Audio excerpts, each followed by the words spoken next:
agenda tonight, so I'd like to call to order the budget committee meeting for January 15th. I don't know why every single week I forget if I need a vote to call to order. You don't. Okay, thank you. Well, with that then, can I get a volunteer to lead us through the Pledge of Allegiance? All right, thank you, Steve. I pledge allegiance to the flag of the United States of America and to the republic for which it stands, one nation, under God, indivisible, with liberty and justice for all. Yes. Thank you very much, Steve. All right, so our first agenda item is approving the public meeting minutes from last week. So that was January 8th. Any comments, edits to the minutes?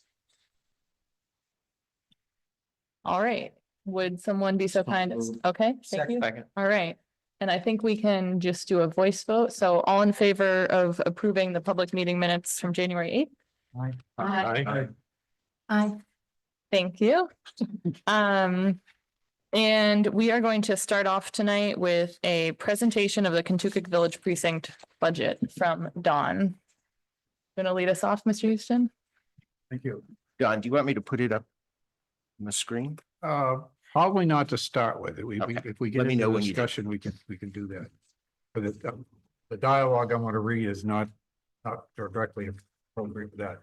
In the past years, this has been a pretty simple budget to deal with, but this year we have lots and lots and lots of moving parts and a lot of major items to cover. So I'm going to read down through a number of items here. The precinct has been trying to assess what the system really is, the ongoing needs and the long-term needs for the next 12 years.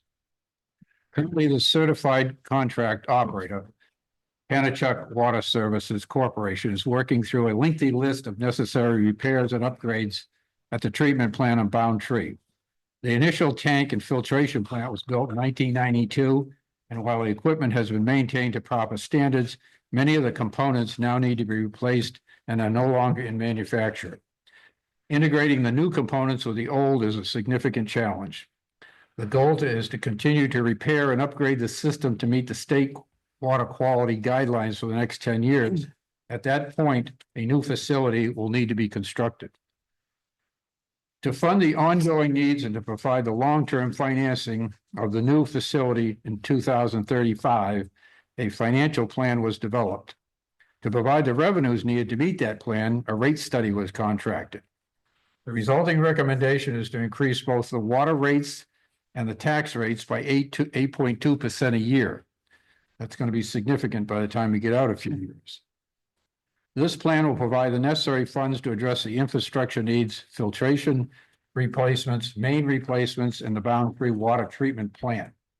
Replacement project in year 2035. The current plan is to spend between zero, which obviously we're not going to do, and $8,500,000 by the time we go through those 10 years. The most over budget expenditures in this past year were repairs and maintenance to the Bound Tree plant. These were budgeted for $20,000 and amounted to over $126,000. As our contract operator started upgrading the system, the more they found the need to items to be replaced and upgraded. Going into their second year dealing with Bound Tree plant, they have projected an additional $85,000 needs to be budgeted. We have also budgeted $75,000 for possible replacement of meters that are no longer reading properly. With all this work is being done, the commissioners are confident that the customers continue to receive high quality and safe water. Quarterly notices of deficiency that have been mailed out to the customers is a result of the byproduct of chlorinating raw water. While it's not harmful, it needs to be fixed, and the state is requiring that we send out these notifications every quarter.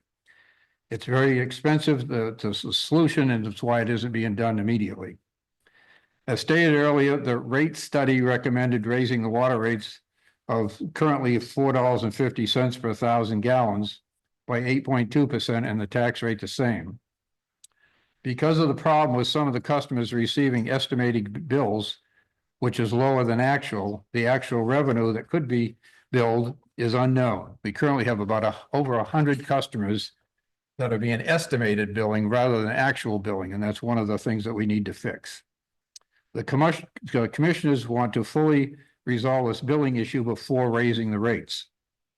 Regarding the recommendation to raise the tax rate by 8.2%, the commissioners have proposed an increase of 9%. This is a $32,000 increase over the DRA adjusted tax to be raised for 2024 and is an average of about $56 per customer per year. Can you say that again? How much per customer? $56 on average. Okay, thank you. High users will be more obviously, and really low will be less.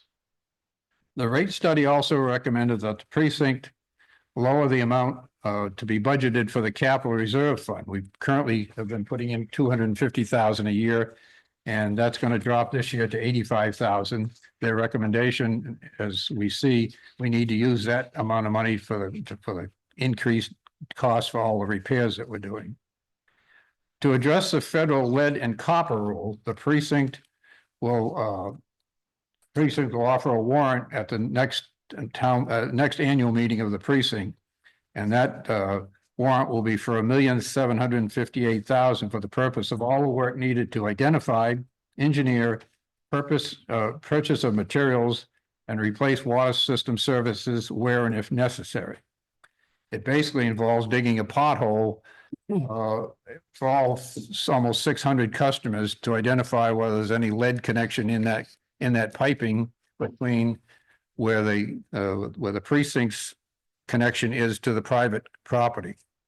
And that's pretty time consuming, and it's going to cost a lot of money. But the fortunate thing is, if there is one, the 1.7 million, 71% of that will be forgiven once we get into the project and will be given back. So the town or the precinct would be if everything had to be done and it was maximum cost, it'd be about $500,000 for that project that the precinct customers would have to pay. In summary, this feels like a roller coaster ride because billing for the water usage was lower than budgeted this last year because of these meters that were not reading correctly. The shortfall of $86,000 was adjusted by Department of Revenue Administration. So the actual tax amount was increased to cover the loss of the water revenue.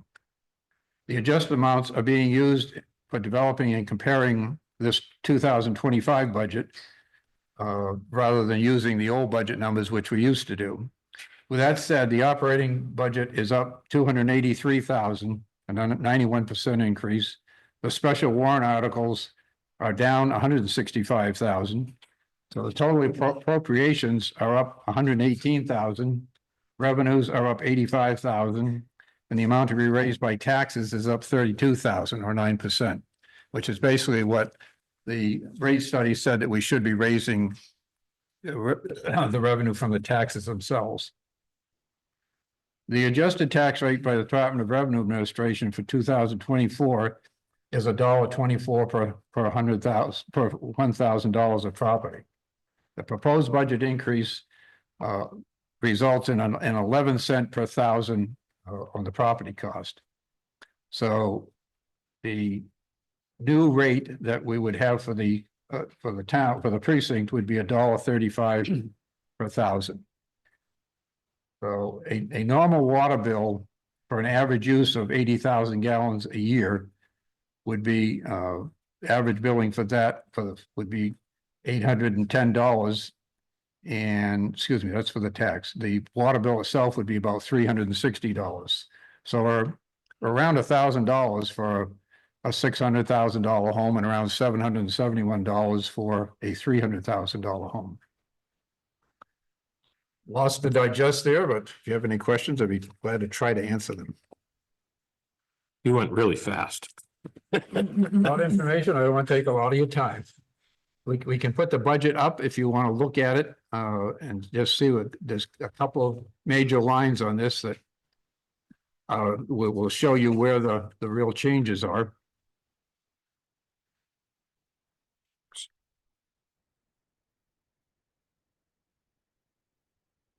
while Neil's getting that up, Don, where is the grant coming from that would have the 71% give back? A federal state type grant.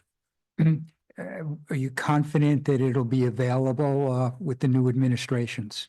Well, Mike Metcalf, who was very, very involved with this because he's a professional engineer and worked for a professional company that the precinct was using. Was located in Concord. He's been right on the front of this and got wind of it, that the money we would be able to get that kind of funding. So he's put in that application and we want to get that before the precinct this year so that we're at the front of the line, just as the town of Hopkinton is hoping at the front of the line to get whatever money might be available to close Clean drink. the drinking water. the sewage problem. Mhm. So nothing's guaranteed until it's guaranteed. Thank you. Okay, if you look at the very top line up there shows that we received 367,000 from local taxes, and was adjusted by the Department of Revenue Administration because we had a deficiency in our warrants, which is basically our water billing. So there was an $86,000 swing there. So we used the current taxes that you see on your tax bill. And then we upped that to 400,000, which was the $32,000 increase. We left the amount of water warrants at 275, even though we only brought in 188, because when we get the correct readings on over 100 users, that will actually hit the mark of 275 and hopefully even more. Now I'll go all the way down, maybe to the second page, Neil, if you would, please. I'm passing down through all that because basically nothing changes. That's sort of the boilerplate. If we go down to, this would be the last page, Neil. It would be the second line down on the last page, the account 4335. And hard to see from my back here. Can anybody see that? Yeah. It's basically the water treatment and repairs is what's going on up at the treatment plant. That's the number that we've originally budgeted at 20,000 and we did 167,000. Once they get into it, they realize there's much more work to be done. So we've upped that to 280, including a $30,000 budget for fixing one of the major items, which is this backwash situation that they have, which cleans the byproducts out that when it comes from the lake, you got to get the sand, the grit, whatever comes out of there, and the organic problems out of it. The backwash system is antiquated, and that's been going on and on for almost a half a year. It's probably going to take another year to fix that. And then we need to fix the meters that we are not getting correct readings on, and that's another probably 150,000.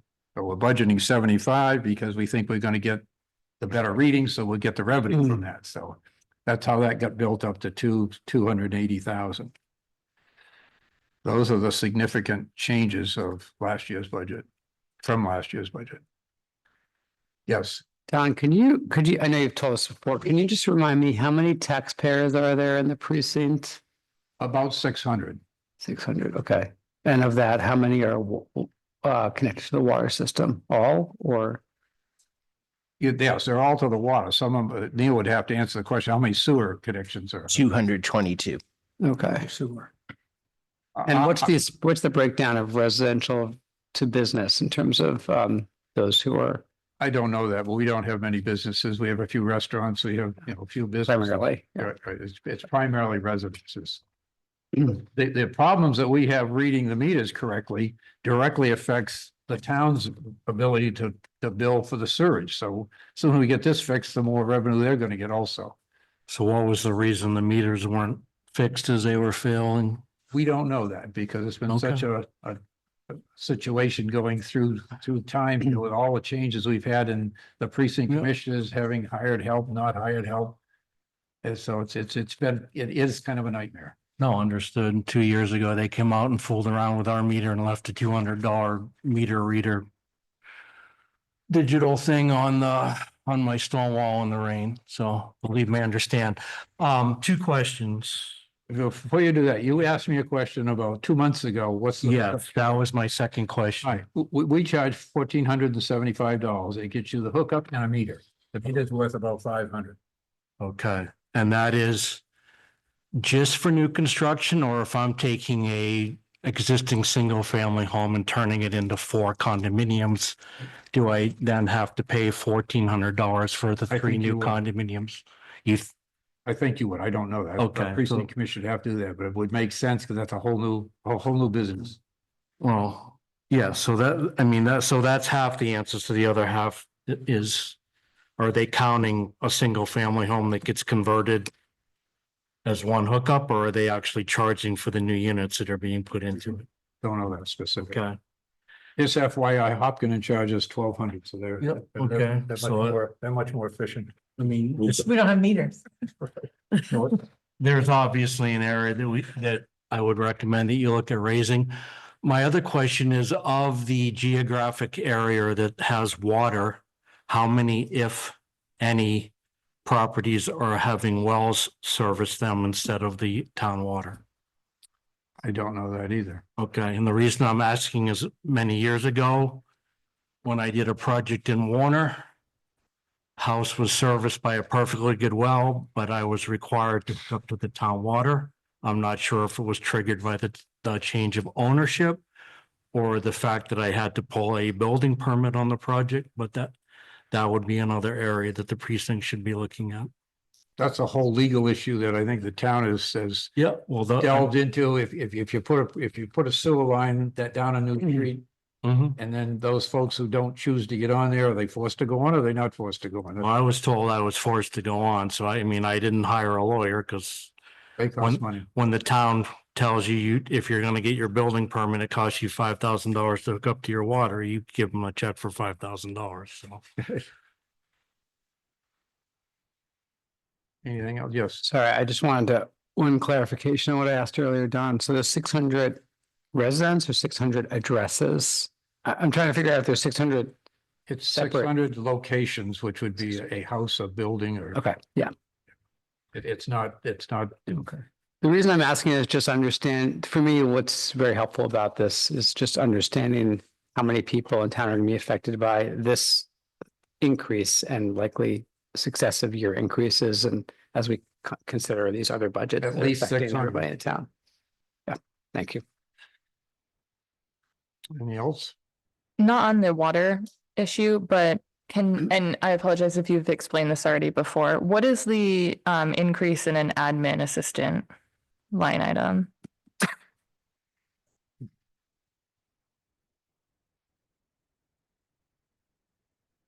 Where It's under executive 4130.8, yeah.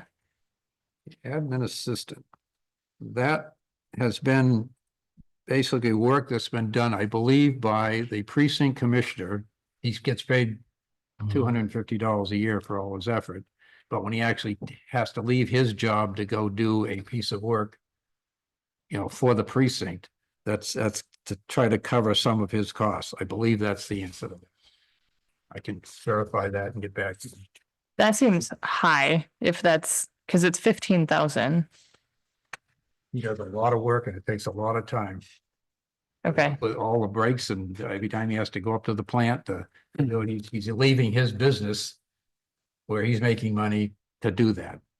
Because we don't have a Yeah. full-time person sitting in the office answering the phone and all that, which would normally do some of that. right. I guess I'm not trying to state that he doesn't do a lot of work. I'm just trying to understand how it's monetized or so does he submit like a time expense? I believe it's an estimate of the time he's going to put in and at an hourly rate, which I don't know what that is. Okay, I can get more detail on that for you. I thought Chris Bodett, the chair, was going to be here tonight, but I haven't seen him yet, so he could answer that. Chris is a busy guy. Yes. I mean, we are on town water. It's a good water system. This is another circumstance where a combination of inflationary pressures, aging equipment and federal laws that are being put on us. Or, I mean, there's really, it's not like we can say we're just not going to do this. If we want to supply water, which I'd like to have, then This lead and copper issue is a huge thing that no one really has the answer to. And it would make some sense if you could do it somewhat easier, like just do a test with the water coming out of each of these faucets. Understood. But state doesn't seem to want to do that. Understood. It's not a lot different than the septic lagoon that we're having to pay for.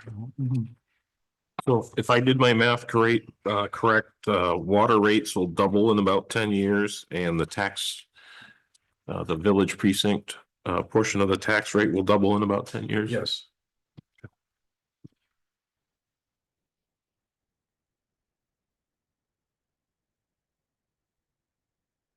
Your math is good. The problem is difficult. No, understood. Anything else?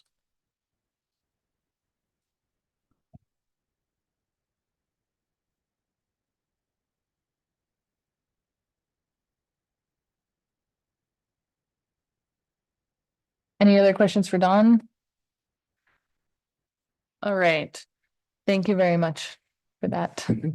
All right, we will move on to the presentation of the Hopkinton Village Precinct budget.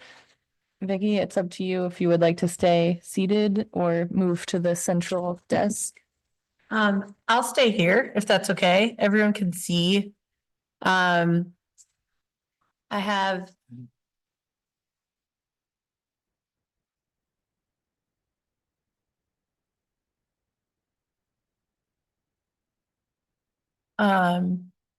I have one of those interesting municipal budget situations where the operating budget is going down, but the tax rate is going up.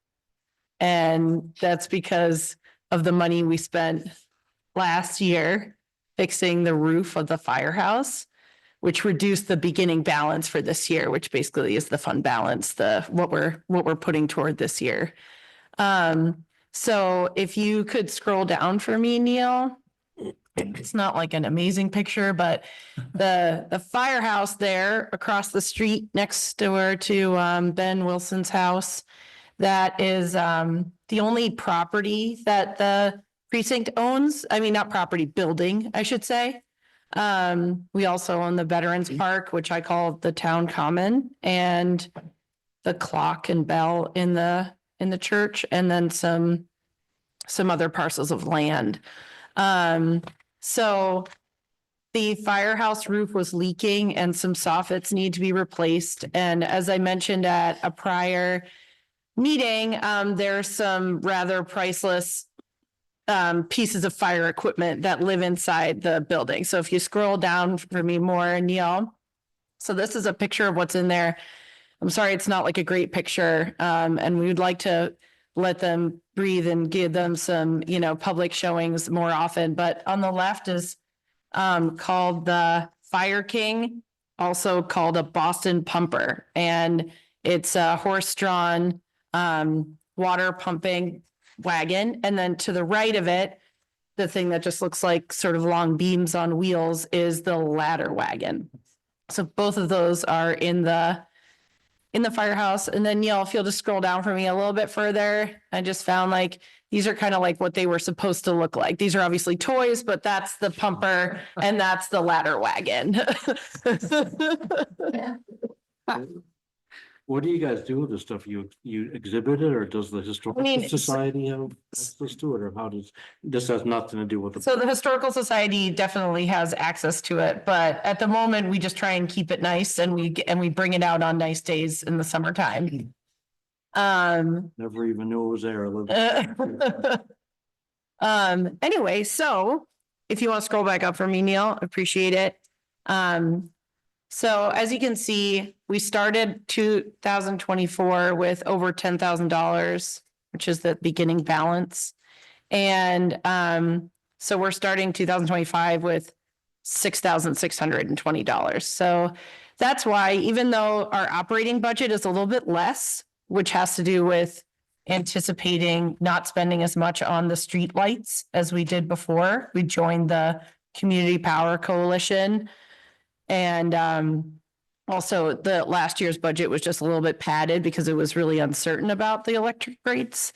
This year we feel a little bit more confident about it.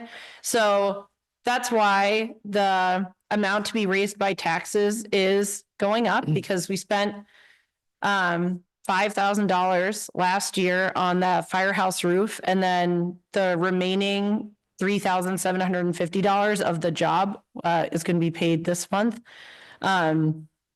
The roofing company agreed to be paid in 2 installments, so we didn't go over budget, which was great. And also, as you can see there, we're having a couple of increases in our property and liability insurance, and Intuit loves to raise prices on QuickBooks. But I should have said, I think I misspoke a little bit when I said cost increases, because I should have also put that we're budgeting $2,000 less for the streetlights this year. It's not just increases. There's also decreases that we're expecting to realize.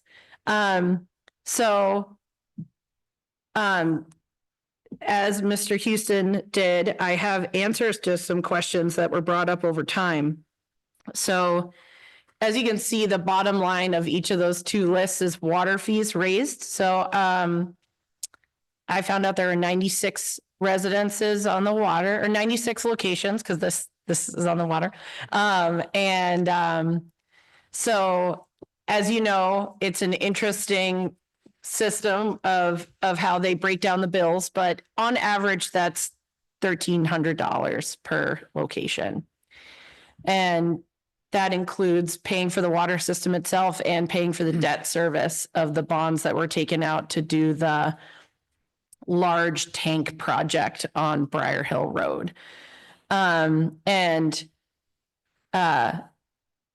Relating to that, we had a day when the water went out back in December that you may have heard about. We called it Water Day because it was kind of like a snow day at the school. And it was a water day. And so in case anyone's wondering, I asked about that, and it was sort of a really unfortunate set of failures, 3 failures in a row that normally shouldn't happen. Almost you could call it catastrophic because these 3 things failed at once, but it's been repaired and backups have been installed, so it shouldn't happen again. But another thing of note is that because we have these tanks that were built, which is supposed to help maintain the pressure in the system when there's issues. The water commissioners actually were able to have a truck of water brought in and the tanks refilled so that they could start the flow of water before the pumps were repaired. So that's not desirable. Obviously, that's expensive, or I'm sure it's a pain, but at least there is an alternative method to getting the water back on while repairs are being made. But there is a pump, a secondary pump, and a controller that all had problems that day. And then, as Mr. Houston said, I found out, it's $1,200 to join the water system. That was a question that was asked earlier. And the other question that was asked, which I still don't know the answer to, is how much is the Fire King worth? And I still don't have an answer to that. We asked the insurance company twice what they were valuing it at before they said they could no longer value it. But they haven't sent us an answer to that yet. And then when you try and Google it, it just comes up with those little replicas. There's no actual Boston pumper available online for purchase. Is it actually from Hopkinton that it was used at, or was it Yes. something that was done? No, it is. It's here. price? Yeah. Okay, so I'm looking at my notes here to make sure I haven't missed anything. But I think that's it for now, and I'll take your questions. Did it cost, were you able to absorb the repairs to those three catastrophic failures within the budget? I assume because you didn't come here and say, oh my God, we need to replace something for $100,000. Oh, yeah, so they were repaired, everything was repaired, and what a backup that was put in place is a computer coding backup. Okay. But I'm sure that the costs of that are gonna be realized in 2025. So I will write down that question and I will get back to you. And sorry, just one more question on that. How much of the water revenue comes from Harold Martin? Oh, I have no idea. That's a great question. Kind of just out of curiosity. I was curious, has the precinct ever talked to the Historical Society about taking on ownership of that building and the? prices within? Yes, that was in talks for a while, and I believe it was a request made by the board of the Historical Society a couple years ago, and then, you know, the wheels move slowly. So eventually we got back to them and said, yes, we're interested. Why don't you put together a a memorandum of understanding or something, like a starting document about how we would transfer that. And they came back to us and said, great, but we're going to table this for now. But yes, Might they be asked. better- They might they be asked. better able to like raise money for a building endowment, for example. Mhm. For the ongoing maintenance needs that will crop up and for some of the items inside as well. So Absolutely. I'm glad it's at least maybe somewhat on the table. It is, yeah, they asked and we were receptive. And also their insurance might be a little bit more applicable to the priceless artifacts. Vicky, how many of the customers are customers of water versus customers of the precinct? As far as I understand, and Neil, you help me if I'm wrong, but I believe there's 220 houses in the precinct and 96 water customers. I'll take your word for it. So what are the services provided to the non-water users? Well, I wish Thomas were here, but I asked a similar question because I am one of those non-water user precinct residents. And so it is my primarily my historic preservation and my street light in front of my house. You still, sorry, I don't mean to laugh. It's Do you okay. still pay, like you paying the tax portion of sustaining the water program, but not a water bill? That's right. Yeah. So the like I said, so the maintenance on the system, because like there's no meters, right? So it's just maintaining the system that's pulling water freely from the ground. And so it's maintaining the system and debt service that is paid for out of the water fees. Mhm. But insurance is paid for by the precinct. For fire protection? Hmm. Yeah, that makes sense, certainly. Okay. Thank you. Sure. How much does the water cost each house? roughly? So Of the 92? averaged it at $1,300 per user. That doesn't include the tax on the house. Right, right. The Okay, water that is system is the water supposed to pay use. for Okay. itself. That's the water use. Okay, thank you.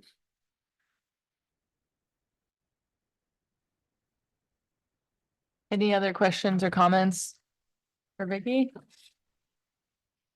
All right. Oh, I had a handout. I'm sorry. Yeah. It's that. Here, please take one, pass it on. It's what you just saw. I am considering splitting public comment into two portions tonight.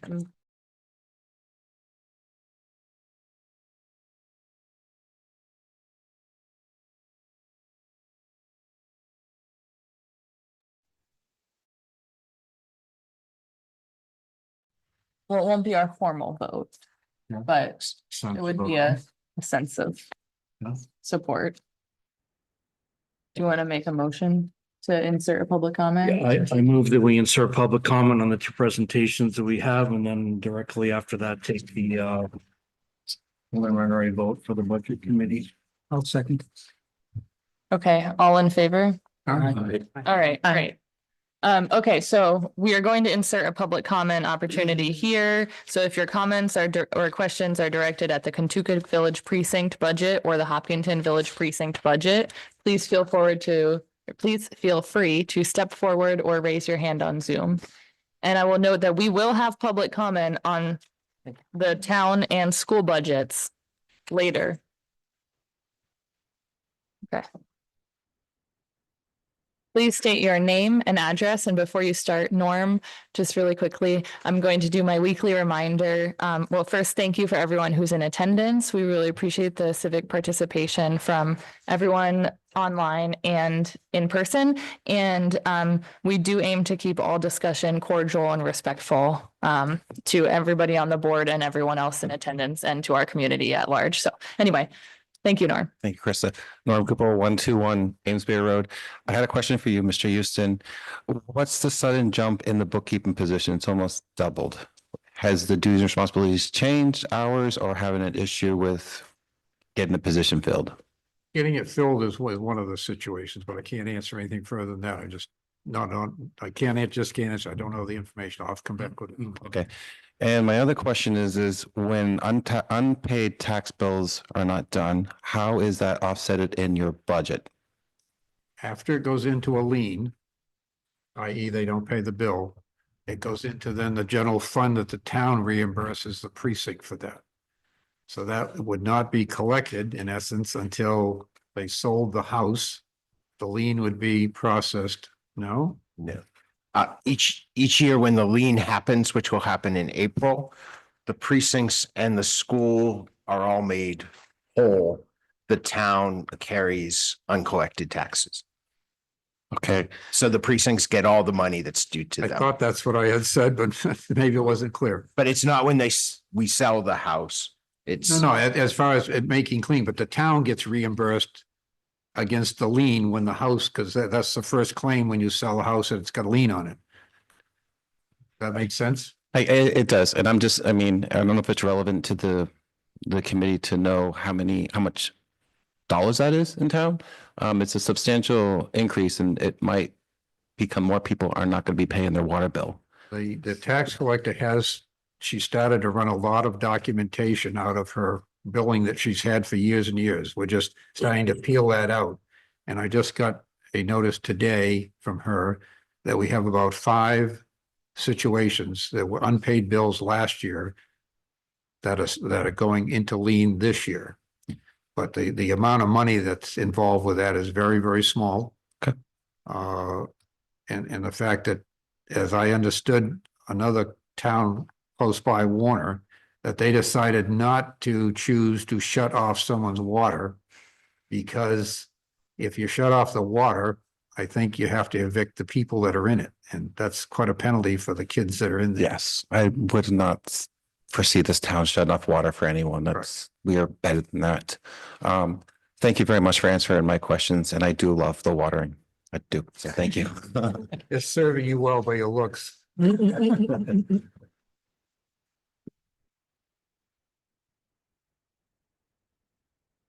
Good evening, everybody. Lauren Clement, 86 Maple Street. I had a question, I guess that kind of goes towards both districts. Steve brought it up about hookups and with the municipality. When a hookup's done, if you had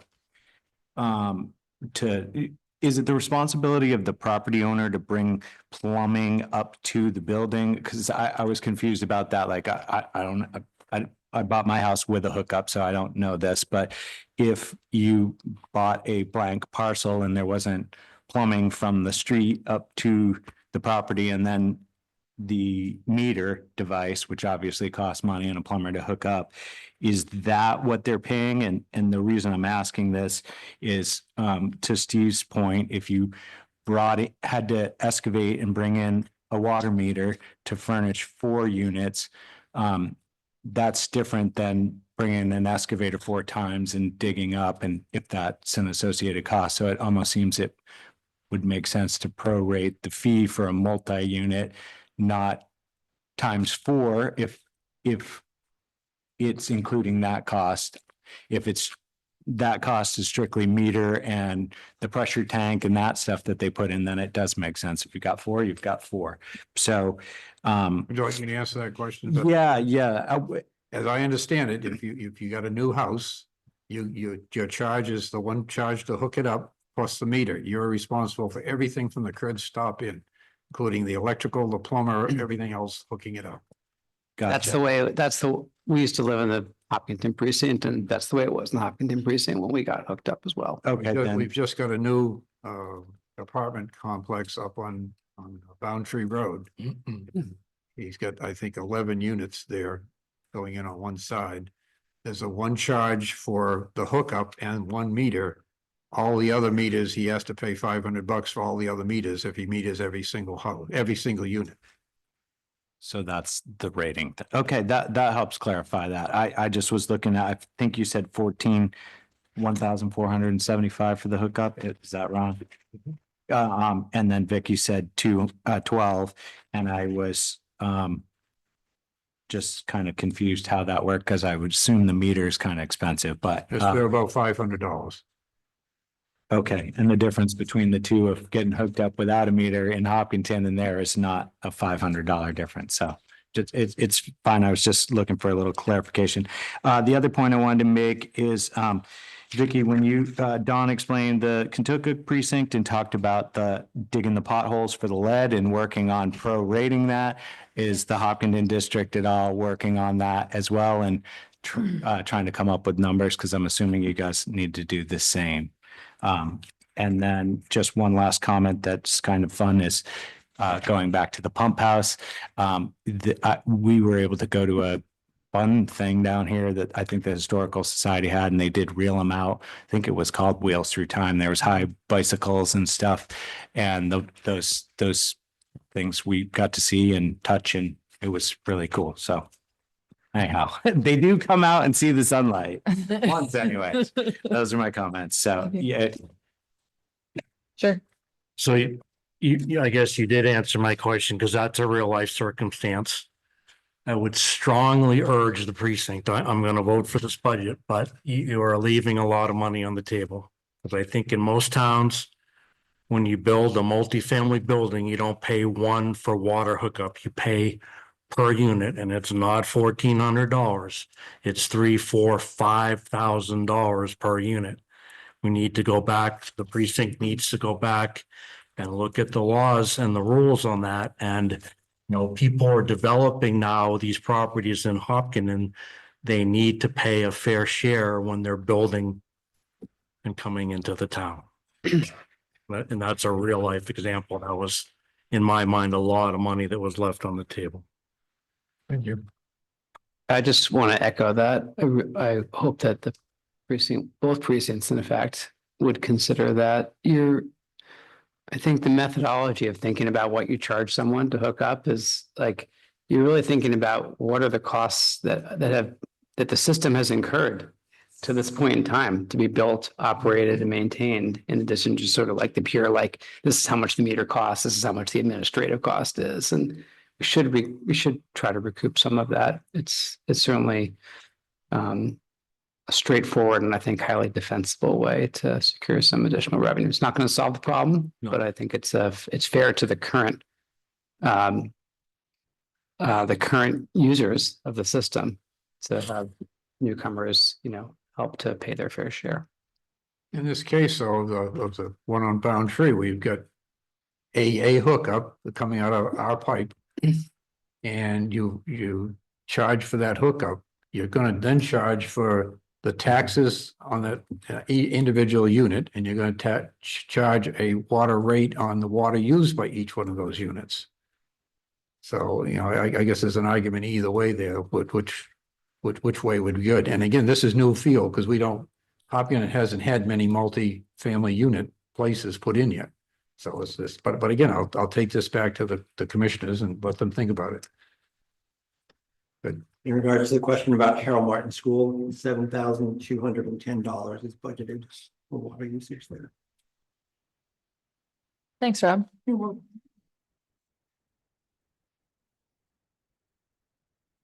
Yes, come on up. my water side. Bob Mattio, 108 Park Ave. Don, the changes are online, are in the agenda. I just missed that and I got a pile of paperwork and I didn't see the precinct Mhm. in mind. So the first question is, I don't need to waste anyone's time. I can go through that on my own. But you mentioned the new development and I was wondering if the zoning changes along Park Ave, and I don't know where the town stands with those, but if those are going through, is that going to have an impact as well on the precinct? Which I think some of those zoning changes are targeted at Park Ave and again, I don't know if that's an impact or not. I'm asking if that's going to be an impact on the road.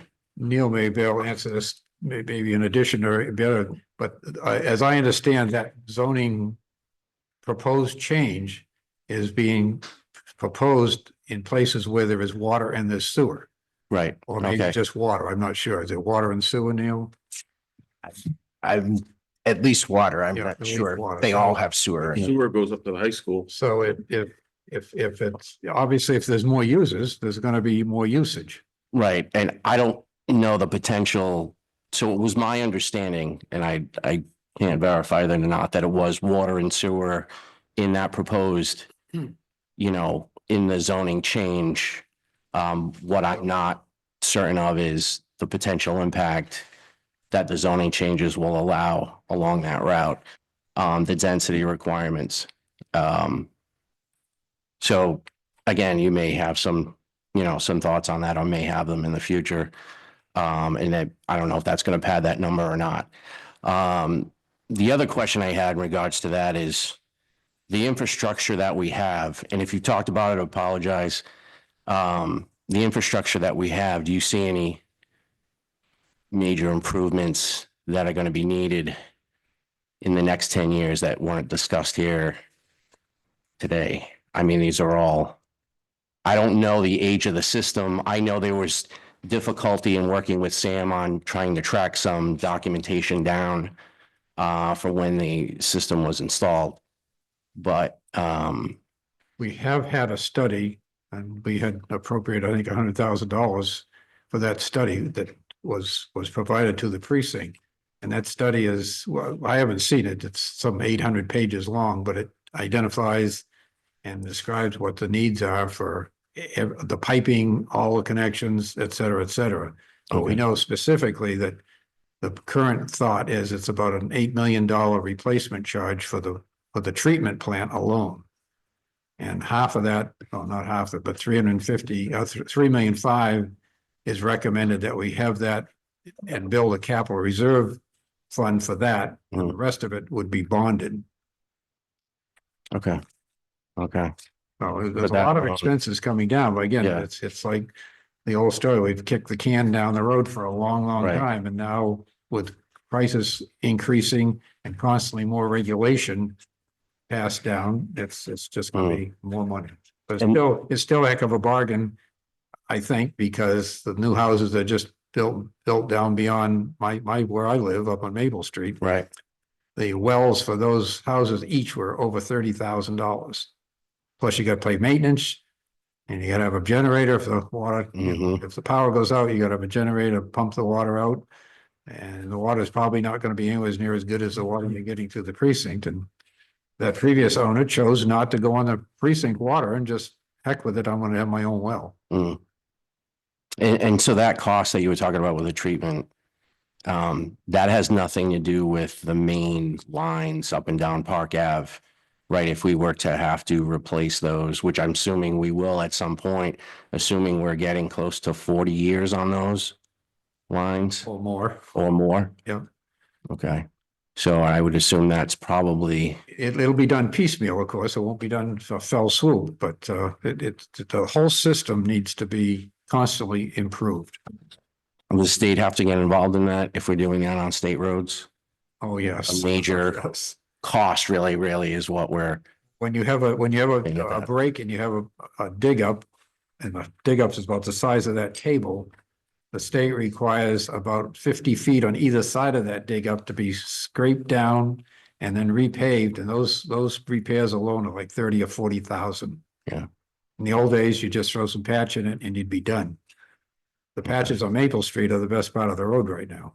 I'm gonna need some Alka-Seltzer to go with my water then. All right, well, thank you.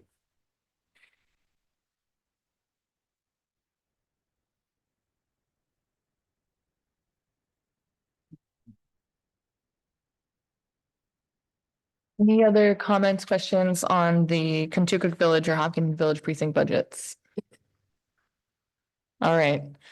Hearing none, we'll close public comment. Do I need to make a motion for that, Neil? Okay, great. Public comment closed on those two topics. And we are going to move on to updates on the town budget, followed by a discussion and pulse check from the budget committee. Do you want to get a feel for the, Oh, thank you, Ken. I'm sorry. I rescind that. We're going to take a quick feel for the Kentucky Village or Hopkinton Village budget. So I think we'll just do like a quick we can probably voice vote it unless it sounds split. And so can I get somebody to make a motion for Kentucky Village precinct? So moved.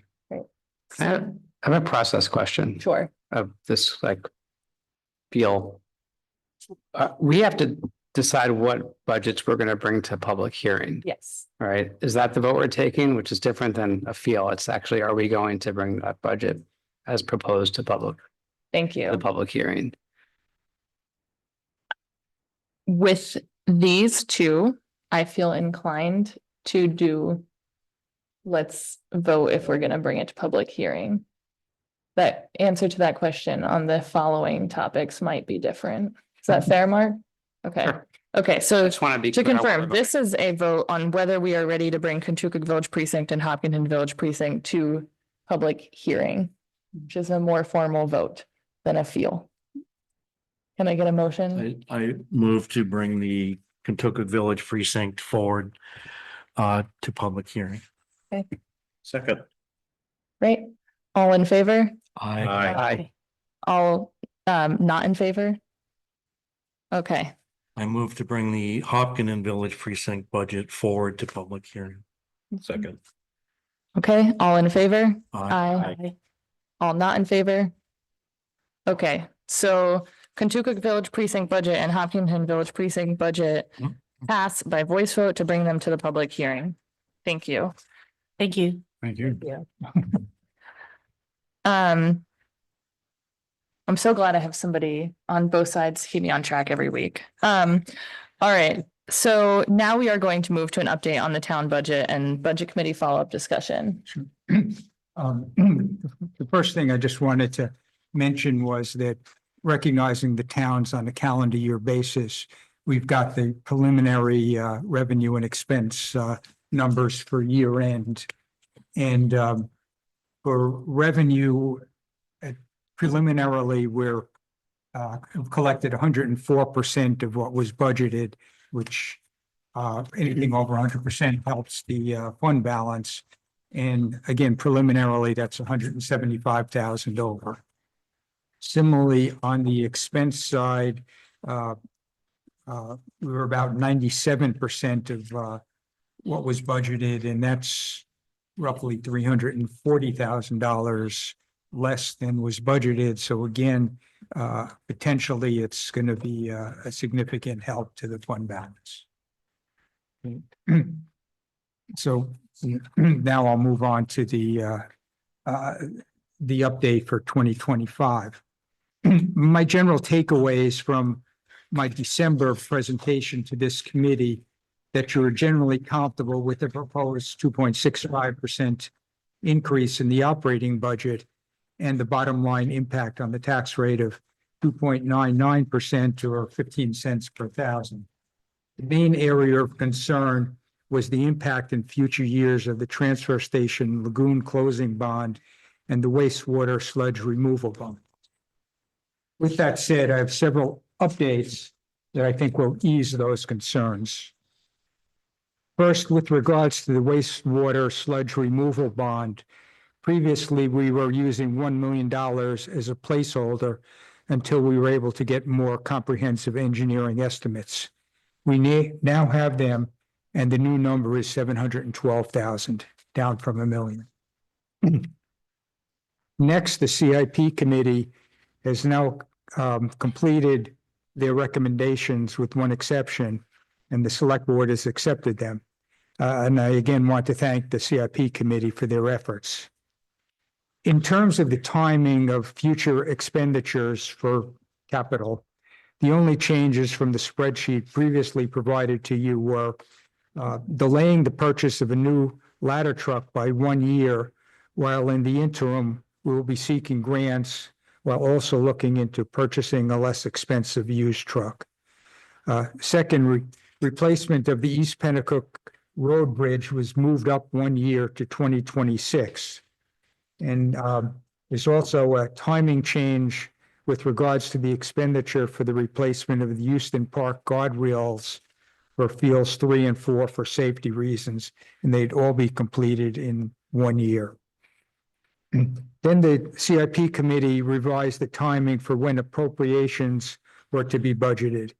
Here, they made a number of changes, all aimed at leveling future tax impacts while recognizing the cost of the 2 new proposed bonds. The biggest change impacting the 2025 appropriations, which the select board agreed to, was to reduce the amount going into the fire department CRF by $120,000 related to the ladder truck that I previously mentioned. Also, the select board this past Monday, based on updated estimates of costs, decided to appropriate an additional $80,000 to recreation facilities. So there is sufficient funds to finally redo a bare bones restroom at George Park in 2025. However, there was some confusion as the CIP committee didn't have the opportunity to review the estimates. So what I expect is that this issue will be revisited at the next select board meeting, which is in, I believe, 12 days. So, but assuming that the 80,000 stays in, the net impact on proposed appropriations for 2025 going into CRF funds is a $40,000 reduction from what I presented in December. So now shifting to the tax rate being proposed for 2025, we also are proposing to reduce the use of the fund balance by $10,000 to $350,000. The final result is a bottom line tax increase of 2.54% or 12 cents per thousand. Now, looking at the impact of the new bonds on the tax rate in the future, Neil has done a great job putting together a spreadsheet which shows the estimated bottom line tax increases for the next 10 years. Some of the assumptions that were used there were the general non-property tax revenues would increase 2% annually. The operating budget exclusive of bond costs would increase 3% annually. We use the CIP recommendations. And we've included the new annual bond costs, assuming the new bonds were approved. And we used a very conservative estimate for use of the fund balance that I'll get into in a moment. The result is a projected annual increase of about 5% annually through 2030, then dropping to around 1%. One thing that I want to quickly add that could significantly reduce those percentages is the use of the available fund balance in 2026 and future years. Currently, we're projecting about 533,000 of fund balance available going into 2026. And this may increase once the final revenues and expenses numbers for 2024 are available, hopefully later this month or next. And while in this spreadsheet, we've used 200,000 of fund balance for 2026 and 2027, and 150,000 in 2028 and zero thereafter. But we have not taken into account any additional fund balances that will be occurred in future years due to the annual revenues exceeding budget and annual expenses below budget that are not included here. And that's why I mentioned at the start, the preliminary results for 2025 that are, we're looking at estimates of, $200,000 to $300,000 each year going into the fund balance that's not taken into account for 2026, 27, or future years. And I just note that the 1% change in the tax rate is about $70,000. So if we take those future potential fund balance numbers into account, the 5% a year is reduced dramatically. With that, I'm open to any questions. Thank you, Ken. I have a question. Congratulations on coming in below estimated expenditures and above estimated revenue. Is there something that we can point to for the revenue number? Like people buying more new cars or something like that, that would help us understand why we made more than we thought we would? Sure. Motor vehicle permit fees was certainly one item, and that was 33,000 over budget. Say, let's see, landfill use, refuse funds, sale of municipal property. Another big one was just the interest on investments. We're getting a higher interest rate and have more funds in the bank than had originally been anticipated. Ken, are the numbers on this sheet here that you've just handed out and talked to, does that replace the similar numbers on this report here? Yes. Okay, thank you. That was my question too. In your packet, you have an updated version of this. Oh, we didn't see that packet. What, Pat? Did we get a printout of that? We could print them out, That would really be helpful for the permanent record. but it is in your Google Drive. Okay. And it's what I call the bingo sheet. And as I mentioned, the bottom line is that it's a 12-cent tax impact or 2.54% as far as the municipal is concerned. Thank you.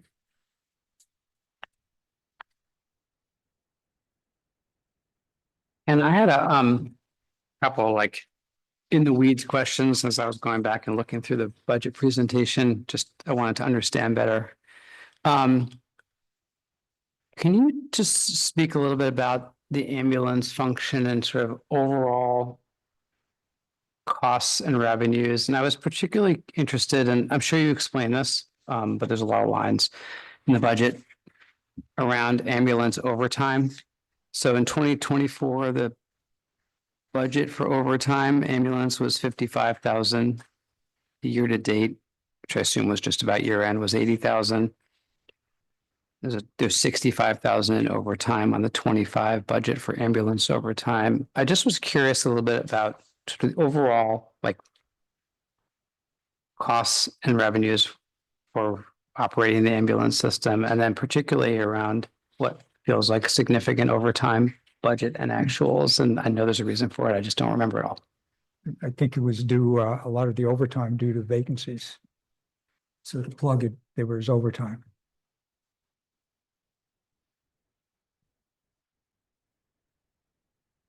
Okay, so it was offset by much lower wages than budget, is what you're saying. Essentially, the wages were much lower than budget because we had vacancies, and that was offset in some manner by increased overtime. Yes. And is the $65,000 budget, overtime budget for 2025 reflective of that we continue to have or anticipate vacancies? So we need to have an overtime budget that's more than 10% of our wage budget. I believe at the time we put this together, we still had a vacancy. The expectation was that there would continue to be overtime needs.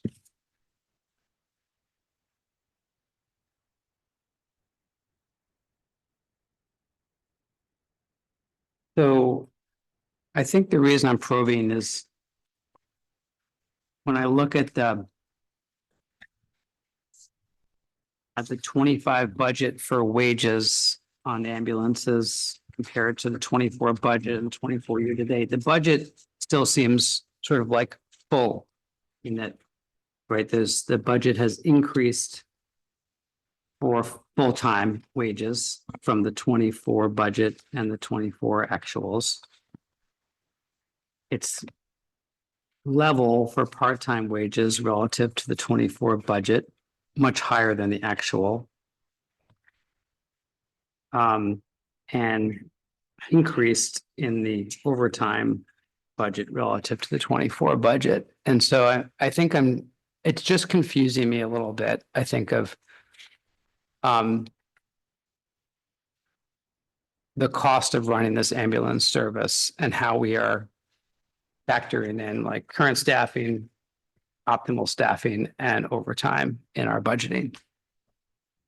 The overall budget's going up quite a bit. You know, the overall budget is up, it looks to me, considerably for ambulances, No, unless I'm misreading it. it's going up, less than 2%. Overall ambulance budget. Okay. Remember last year at town meeting, it was approval to add a number of, I think it was a number of extra hours, so we would have an additional position for more or less the Monday through Friday workday, so we could Right. send 2 ambulances out. And there's been, issues trying to get staffing for that. Okay, yeah, sorry, and I think I misspoke. The budget is up. I realize the budget year over year is up 1.89% on ambulance, but the budget relative to the 24 actuals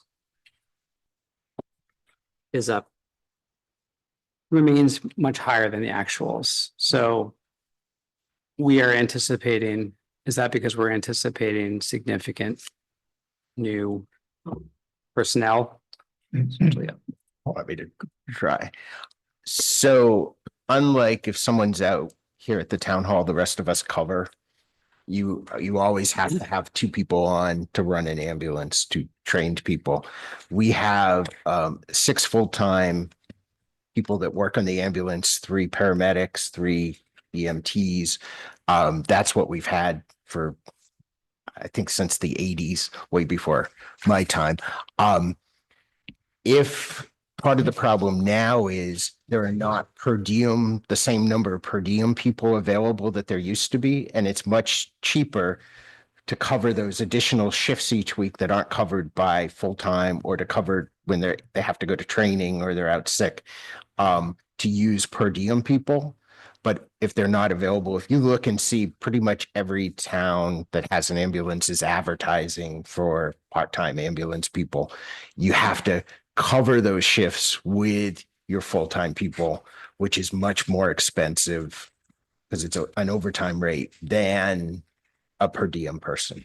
So we're hopeful maybe the labor market will get better, and it will continue to get better, and we'll be able to get those per diem people. And we're certainly trying to do that. We have a couple of new ones that are have applied this week. So, but I think that's what's throwing off the numbers.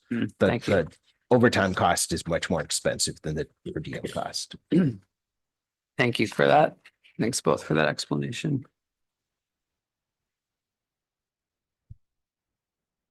So I have a question as well. if I may. Yeah. The big bonds that Dawn was talking about just a little while ago, 10 years from now, we're gonna build a new water plant, perhaps for 8.5 million. And then the $1,758,000 bond for looking for lead. Will any of those bonds be talked about at town meeting, or is that held somewhere else? And who's responsible for paying for those bonds? I The believe. users or the town in general? As far as I know, it will be the precinct users. And we'll have to have a bond hearing. And I'm waiting to work with Neil to find out what the timing of that is, but to get that 1.7 million bond in in place, we need to have that voted on at this current town meeting. This current precinct meeting. So, That makes sense, Neil? so when will the 1,000,007 bond be going up? It'll be aired this in the next month or so, but it would not affect this Okay, current year's numbers. It would be in the future, and I'm not sure when it would be.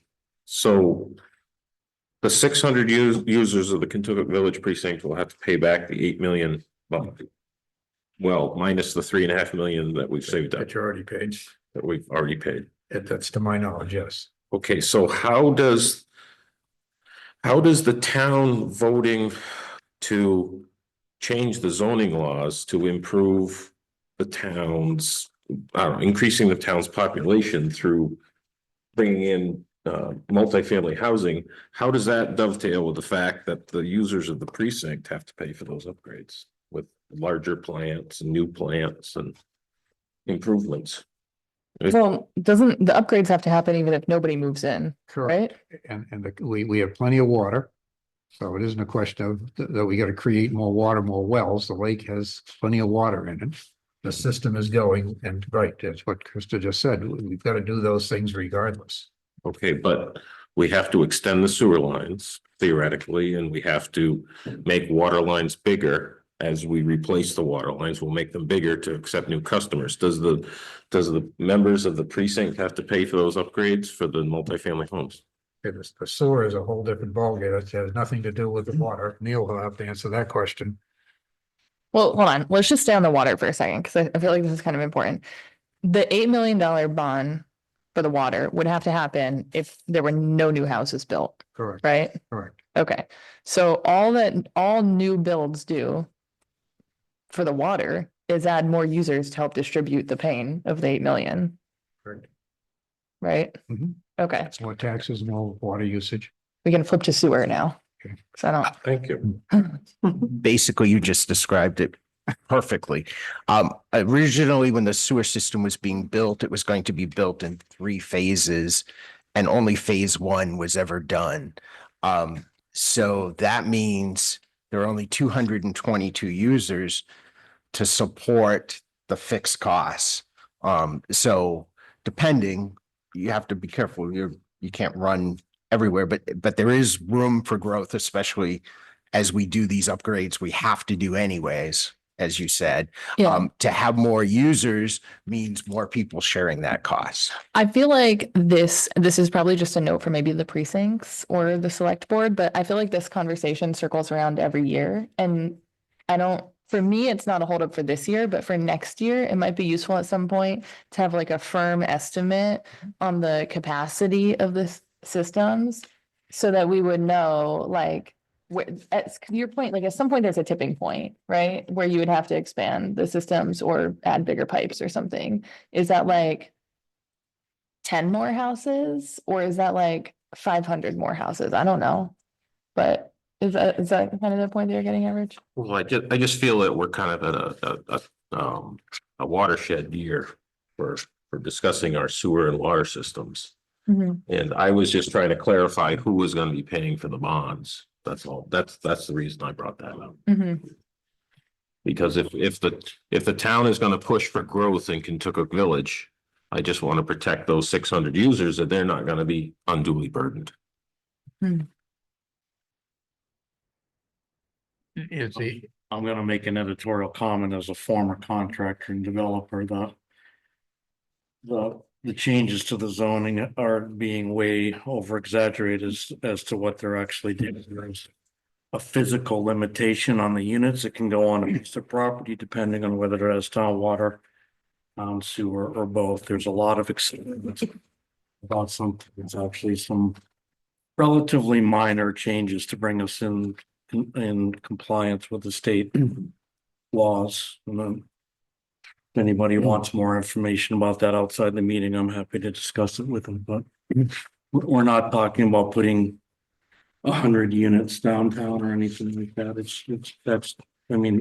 just not the situation. I would like to thank the town for preparing this wonderful page on that I think I asked for, so thank Oh, you. it was absolutely the committee asked for it. Um, And again, I want to thank Neil for being the main driver. yes, thank you for that. So this is the 10-year forecast, if you will. And on the 10-year forecast, well, first I do want to commend the town again, like Vicky said, on being over in revenue and under on expenses. That is great. I do see that in years 26 to 29, we're looking at roughly a 5% increase in the tax rate. And also kind of equates to a 5% increase in the amount to be raised by taxes. Kind of every year for 4 years in a row. And that is due, I know, to bond payments. And I was just wondering if the select board has like talked about how, like, I realize we are in this budgeting year, not next budgeting year, but like if we have started to think of a philosophy on how we're going to try to make those numbers lower. I would say that in terms of looking to try to levelize the capital expenditures in combination with the bonds was certainly a step in that direction. And I tried to focus on fund balance use because I think that to the extent those fund balances are going to be available, the 5% is going to go down to 3 or something like more like that. But that's totally projections. So these do, at least from my read, for 26, 27, and 28, have an assumption of fund balance use of 200, 200, and 150. So is is what you're saying, Ken, that's kind of a conservative estimate and we're hoping it's very Absolutely. okay. One of the sheets that were provided to the committee shows as of the end of this year, estimated, we will have available for 2026, 532,000. And what I'm saying is that during the year 2026, consistent with what I tried to explain for 2025, the expectation is, and I think has been historically, between excess revenues over budget and expenses below budget is, at least 200,000. So and we're not taking that into account in terms of fund balance use. That's an additional funds that a future select board could use to reduce the 5%. Can you, it's okay if I ask a question? Yeah. Also, thank you for preparing this. The anticipated bonds that are in here, essentially, are those the two bonds that are on the table this year, but no other bonds? Correct. Yes. No future, no future road There's bonds or, 3, but Well, yes, yeah, the other 3, but the other one's like net 20,000. 20,000, yeah. but there's no like future bonds for road work or other sort of things that No, they can- but in the CIP plan is road work figured in, if you look at it. Including, I think the appropriation goes up to like 750,000 in 2031, 725, and that is included in there. So this 10-year projection reflects the select board's view of sort of the full investment needed in the town, Yeah, yes, essentially. yes. Yeah, Based it on- fully covers what we think we need for roads during that period. Yeah, yes, and recognizing that say the East Pennacook Road Bridge, and we learned it should be done sooner than we were anticipating a year ago. So that's in here, and it was moved up some. The Broad Cove Bridge similarly is included in here in 2028. But we're appropriating money to do it in this 10-year plan. Great, thank you.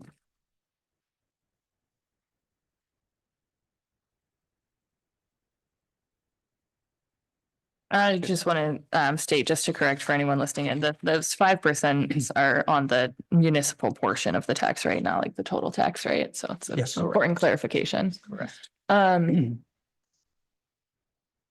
other questions? I have another question. Okay. Sorry.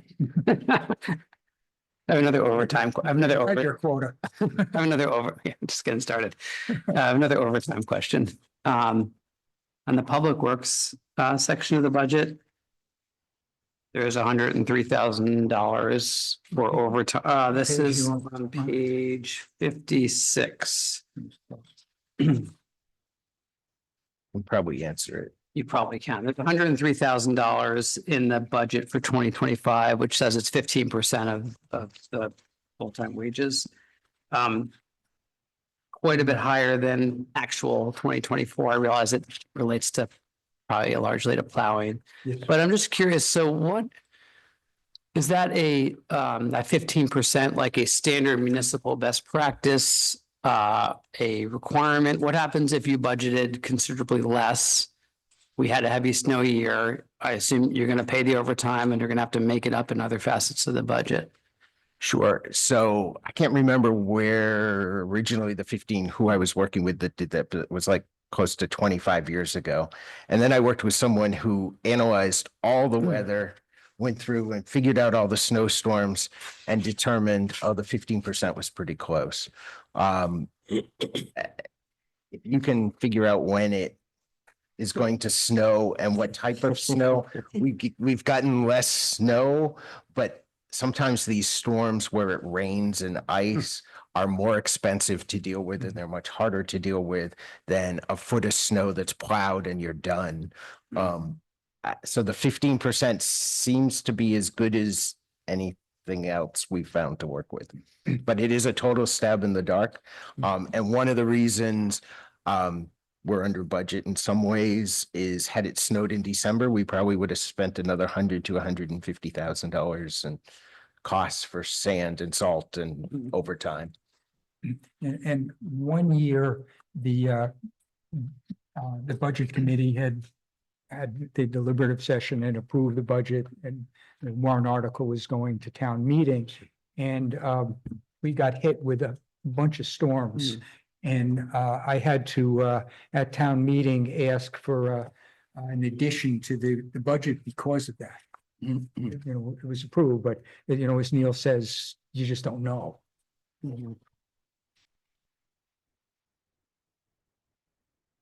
I think I asked this question in, sorry, Mark, was that? I didn't mean to interrupt you. Did not. Okay.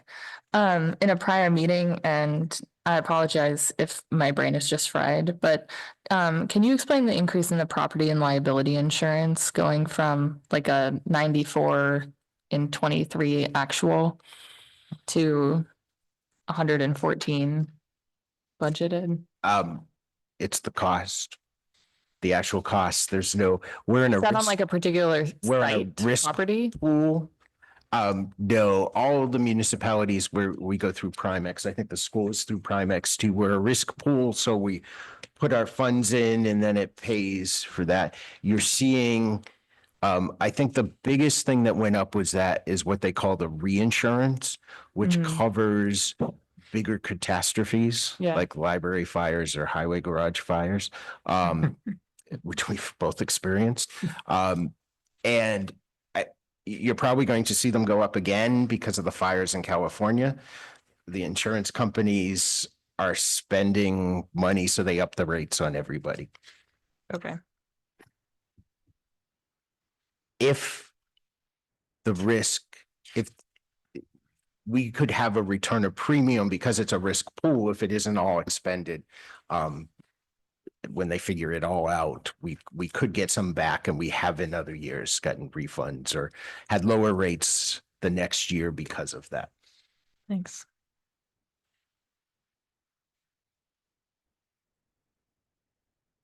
Any other comments or questions for Neil or John? All right. So I think we have two options. We can vote on we can take an official sort of vote on bringing the town budget forward to our public hearing. Yes. Do you think you want to do public comment now before the school goes? I'm gonna move that we take public comment now on the town budget and then get a sense from the committee of where we are on the town budget. I'll second. All in favor? Aye. Okay. Public comment is open on the town budget.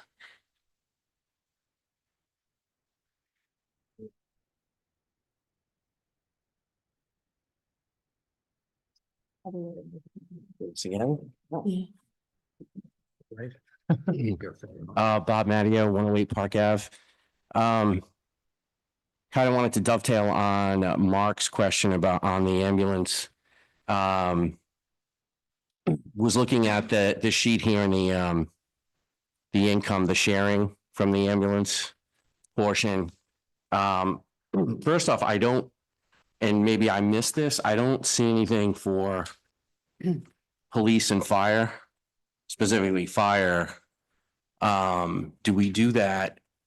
Are we compensated in the same way for the, fire department services? I would think that's a bigger expense with the machinery. From other towns or if Well, they go to a fire. From us, the income that we would receive from, sharing our fire department with the other towns, like you have listed out here for the ambulance. And I didn't see it on the sheet. I saw the ambulance. So I don't know if that's a miss or if there's not enough income to warrant that. There's no income. Towns, municipalities, join mutual aid, so they help each other.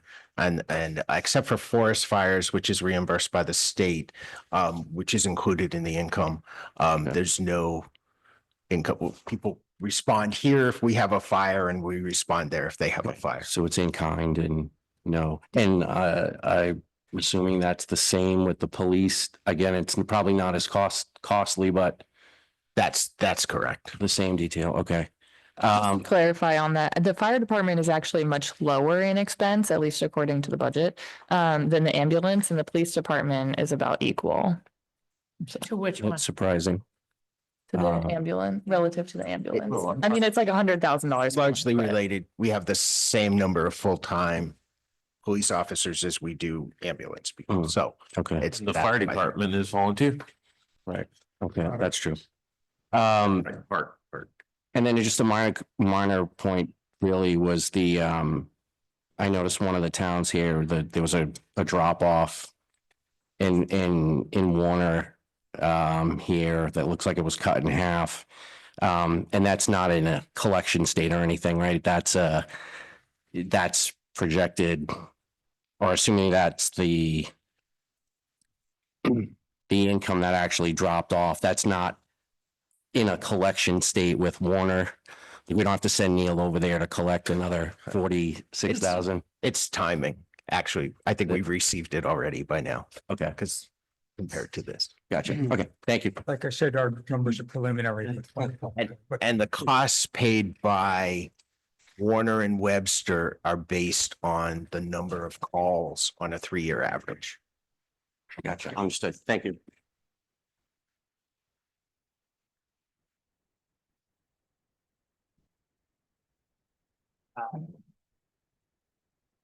Again, Lawrence, I'm at 86 Middle Street. I had a question on this fantastic bond schedule sheet that you have that we didn't have, we couldn't look at. I believe I asked, it may have even been at last meeting, on the bonds on the town side, if one or any are gonna drop off soon, and I want to say the fire department was the one that's most recently going to drop off.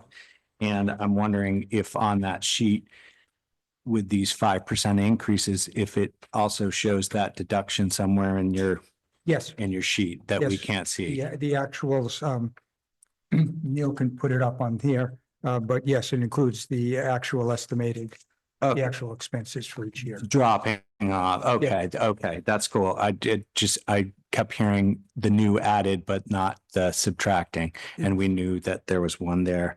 Sorry, Um, Lauren, just quickly. No, can you, it is on the drive and publicly available. Can we just put it on the screen quickly? Sure. Go ahead, Lauren. And then back to the water precinct, Rich was talking about the actual payers of the upcoming $8.5 million. I'm just curious how this works when it gets brought to town meeting, the whole town votes on Not town meeting, the precinct meeting. That was my confusion. precinct meeting. Each precinct has their own annual meeting, which is akin to town meeting. Oh, really? Ours is on March A 27th. big bond like that hasn't been voted on in decades. Learn something That's new why I every day. asked. Okay, so it would only be those 600 metered users that then are eligible voters. I'm not saying I want to oppose this by any means. I was just curious the process, why we would have the whole town voting on that. Okay, thank you for the clarification. Are you asking for how the bonds are treated on the 10-year projection, or are you asking for the detail on each of the bonds separately as they fit into the? I was just, what I was hearing is that there's a 5% increase year over year on that portion of the town's budget. And it's all driven by bonds, new bonds. Well, it's not all, just to clarify, that was in reference to this sheet, which is now on screen. Sorry that we didn't have available. If you look at the bottom of it, which Neil's going to get to, the 5% is an estimated change in the municipal tax rate. And that is what I was referring to. And it is not all driven by bonds. There is assumptions of increases to the operating budget in here, but it is, you can see there are bonds going in 2026, 27, like 27, you can see the numbers, and that are, And that'll show the fire Contributing. department drop off whatever year it is. I separated the actual approved bonds, which are in place. They're this line. And as you can see, by 2034, there's zero. And then these are the proposed bonds below, just so you could see the difference. And this is online. Okay. Yes, it perfect. is. Or in the support material from this meeting. Yeah. Perfect. I think that was it on this. Thank you for the clarifications.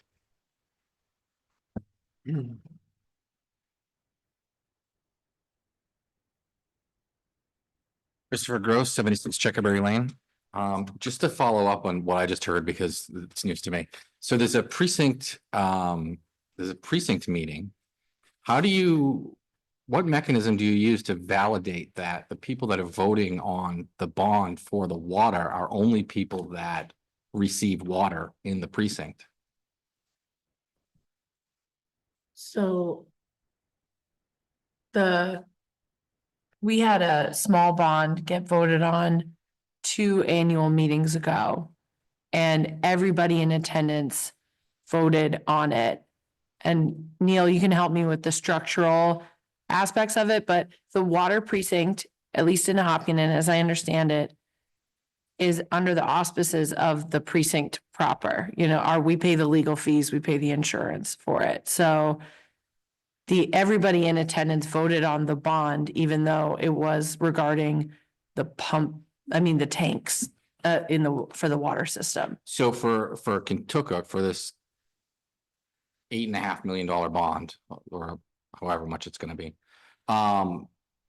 you're going to have Kentucky precinct residents that are not serviced by water, and they get a vote on whether or not those serviced by the water are going to pay for this bond. It's my understanding, yes. Okay, interesting.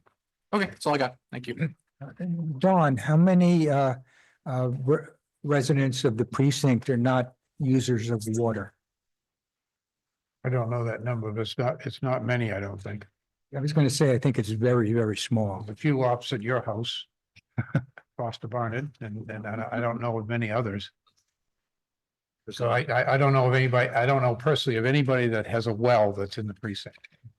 So there may be. Kazaniak Lane, I think, is off it. Norm Group 121 Amesbury Road. What is your average attendance for your meetings? 12. 12? Well, that's pretty good for the Hopkinton. And it would have to be like what, 66% or 60% to pass the bond, just like it would be when we passed. Okay, so it's the same And we have to do it as ballot vote. ballot, but okay. I just wanted to kind of get a feel for. All right. What about the So- I thought he was gonna ask that. He lives in Kentucky. There seems to be precincts are their own entities. Yes. And they operate pretty much under the same statutes as towns. They have the same taxing authority. They have to follow the same rules. And the budget committee here is for the whole town and any other entity that is wholly in the town. So that's the school district and each separate precinct. So they're all separate, but they all follow, they have their own annual meetings and but they are. I want the totally record separate. to reflect that I attended the meetings before. So I think you were the only one there. I was the only one, so. I suspect when you have an $8.5 million bond, you may have a few more attendants. Yeah, I agree. could be March wrong. 27th. Again, I think, I'm in the hot. I know, March 27th.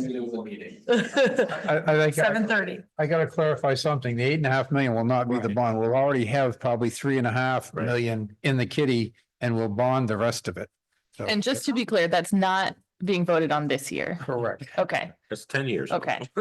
So this is hypothetical discussion for No voting. next year or some other year to come. It's a Yeah, ways down the road. all right. Thank you. Good evening, Trish Lambert, 305 Galloping Hill Road. I guess this is a good time to ask this question.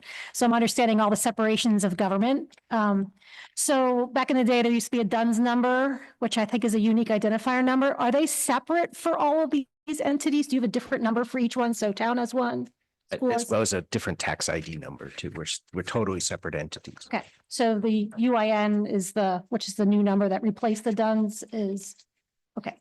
That was a quick question. I didn't hear a lot of discussion on the lagoons, I guess, because there was nothing new in the paperwork. Is that, I think when we last met regarding that, I guess a couple of questions I had were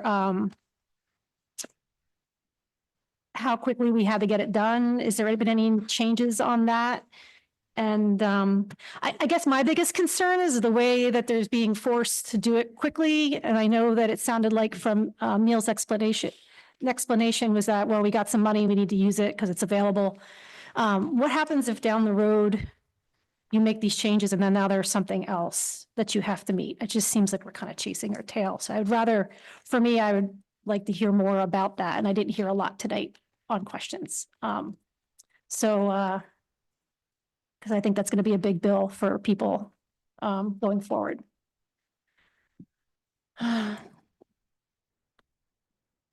The quick question was, you mentioned liens on homes. Can you give a number of how many houses are liened in the state, in the town? Do we know? We could get that for you. That would be great. So after 30 days after bills are due, the town can lien and does lien. We're required to. Doesn't happen 30 days. It probably will happen in April. Right. Um, So you're pretty routine with that, where it goes out. When you say required, it's under law Law. statute? Yeah. Okay. So, yeah, it would be great for many people to know. And that's for all the taxes. I know we talked about water. If you didn't pay your water bill, I'm guessing you lien for the water bill specifically versus, okay. So I can say we had about $563,000 uncollected at the end of December, which is the lowest uncollected number we've seen in a long time or ever. What in does my it time, normally run at? which is, it's closer to 1 million generally. So I can't explain that and it kind of surprises me, but that's where it's at. Okay, You've that- previously said, I think, that our tax delinquency rate is very low. It is compared to most municipalities. And that's one of the reasons we can keep our fund balance as low as we do, because people pay their taxes. If they don't pay their taxes, we don't have cash to operate and you would need a bigger fund balance to do that. So that certainly helps. Another, which would be an interesting piece to know, is how many people are defaulting. if you were able to have that. That would be, because if, That would be the lien number. Is that what you mean? After no, they're 2 defaulting years, on their loan, so the bank has to pay their taxes for them. we wouldn't know that. Oh. Most banks pay the taxes anyways, which is probably why our uncollected rate is down so low. Right, that's my point. So if you don't know that number, because it's not available to you, they're being paid.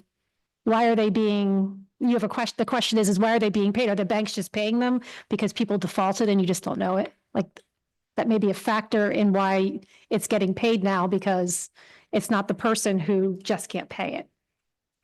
Because the bank has It's- taken over the property. Most people now have escrows that pay, that's part of their mortgage.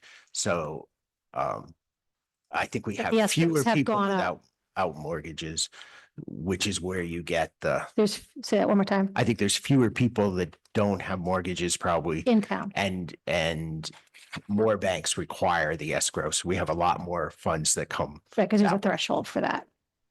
Okay. All right, well, that number would be great. I think that was good information for the, That's the the- lien number. yeah, like how many are being leaned? Sounds like it's down, which I know to lean is a lot of work by somebody, right? Yeah, okay, thank you. Can I just dovetail off of Tricia's question?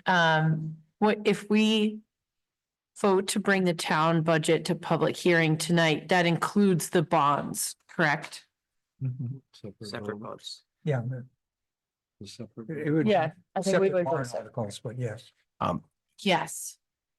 Just So just to clarify this, because I kind of asked Mark the same thing, it's like we would vote on the operating budget and all the warrant articles. Well, the operating budget is a warrant article, but after, you don't get a say in what goes to public hearing on the warrant articles. You just can vote yes or no, whether you recommend or not, where the budgets Okay. all are your budgets that go to public hearing. So that's the difference. okay, between so the two. tonight we vote to bring the town operating budget, if we choose to, bring the town operating budget to the public hearing.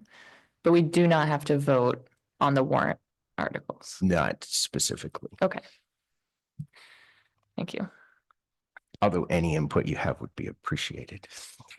Now, Well, those warrants, like the bonds, they will be, and the reserve funds.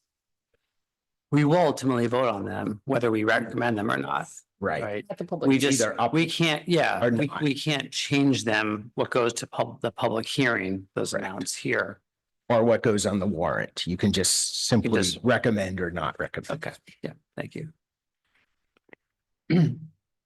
And I think this question has been asked before, but I think it's worth asking now. If the town at town meeting voted voted down the 4 million for the project, what would the select board do? Like, we would just cross our fingers and hope DES doesn't come after us?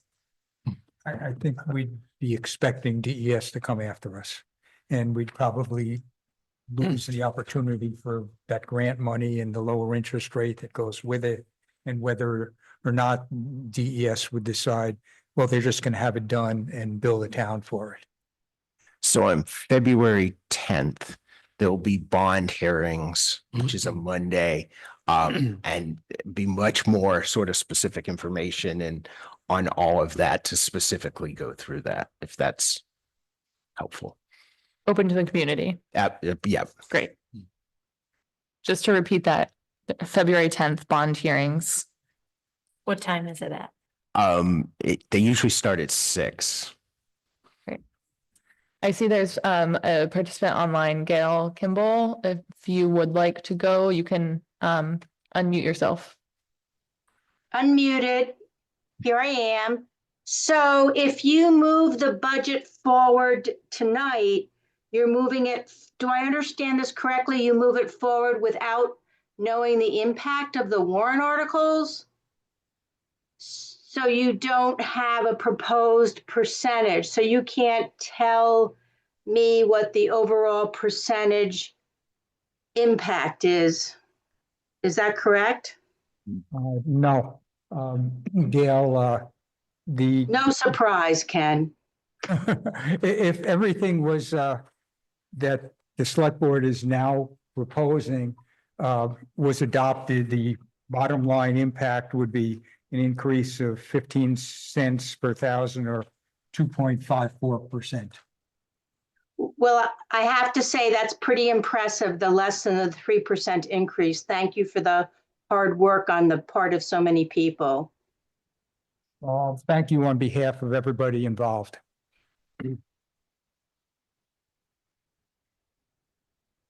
Thank you. Is there anyone else who would, okay, Yep. We're done. okay, I'll ask. Anyone else have public comment or questions? I have a question. Would you mind pulling up the budget 10-year estimation again and go back to the section on bond payments approved and anticipated? So I noticed that the approved bonds drops down to 0 in 10 years.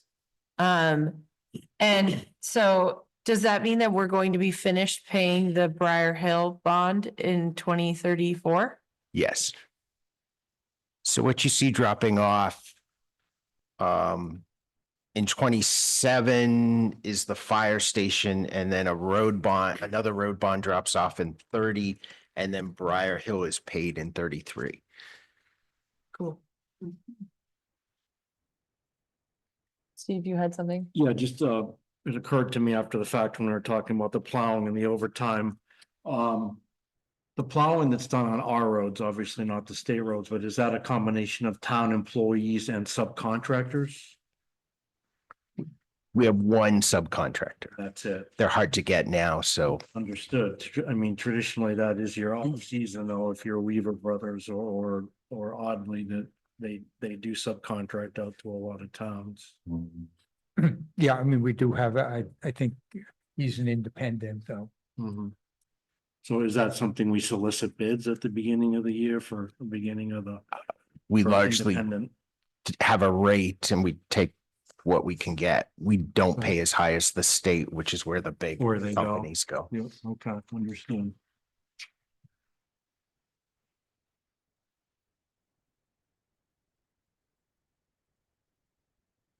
Okay, based on the discussion, I'm inclined to see if anyone wants to make a motion to take a vote to move the operating budget for the town to public hearing. Do we want to have discussion first, or are we happy with where we're at? We can make it, we can have discussion, yeah. Should ahead, we Dan. hand out that sheet that shows the whole ramifications of all of it before we go and do that? Yes, please. Or, yeah. Do you have it handy? Yes. Okay, yeah. Houston special. Again, this is a working document. It's going to change constantly right up until either the school board meeting or the town meeting is. All right. And for members of the public, this document is not available online yet. It's a working document that the budget committee has been iterating on that we intend to have for our public hearing. But I think last year fairly, well, I'll just say in recent past years, I think there's been some fair ask that the budget committee more closely look at the combined effect of all of the warrant articles and budgets together. And so this is an effort to do that. I don't know that we feel quite confident in it enough to post online yet, but not at this moment. No, sorry, Trisha. But we will have, we intend to have it for the public hearing.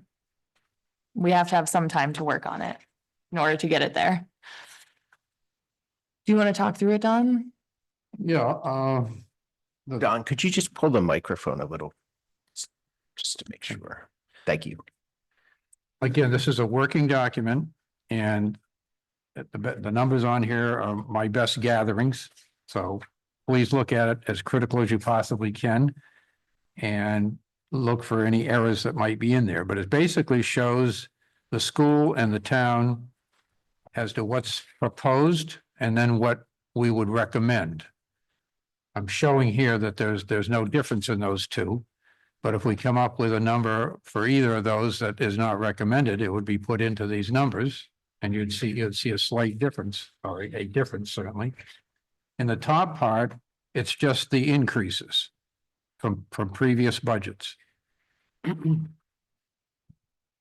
the middle section where it says the total net appropriations, that's again the same information presented a little bit differently. These are the total amounts that would be raised through taxes. And the numbers representing the actual tax rate is the same in both of those, hopefully. The precinct is sort of slid in there, and it's not, we don't show the effect of what a home would cost with those, because it just adds too much information to here. Down below is the effects of the warrant articles, and the key factor there is all of that stuff down at the bottom part is in the top numbers. Each one of those warrant articles with like the first one, the HEA contract of 33 cents for 455, that is in the top numbers.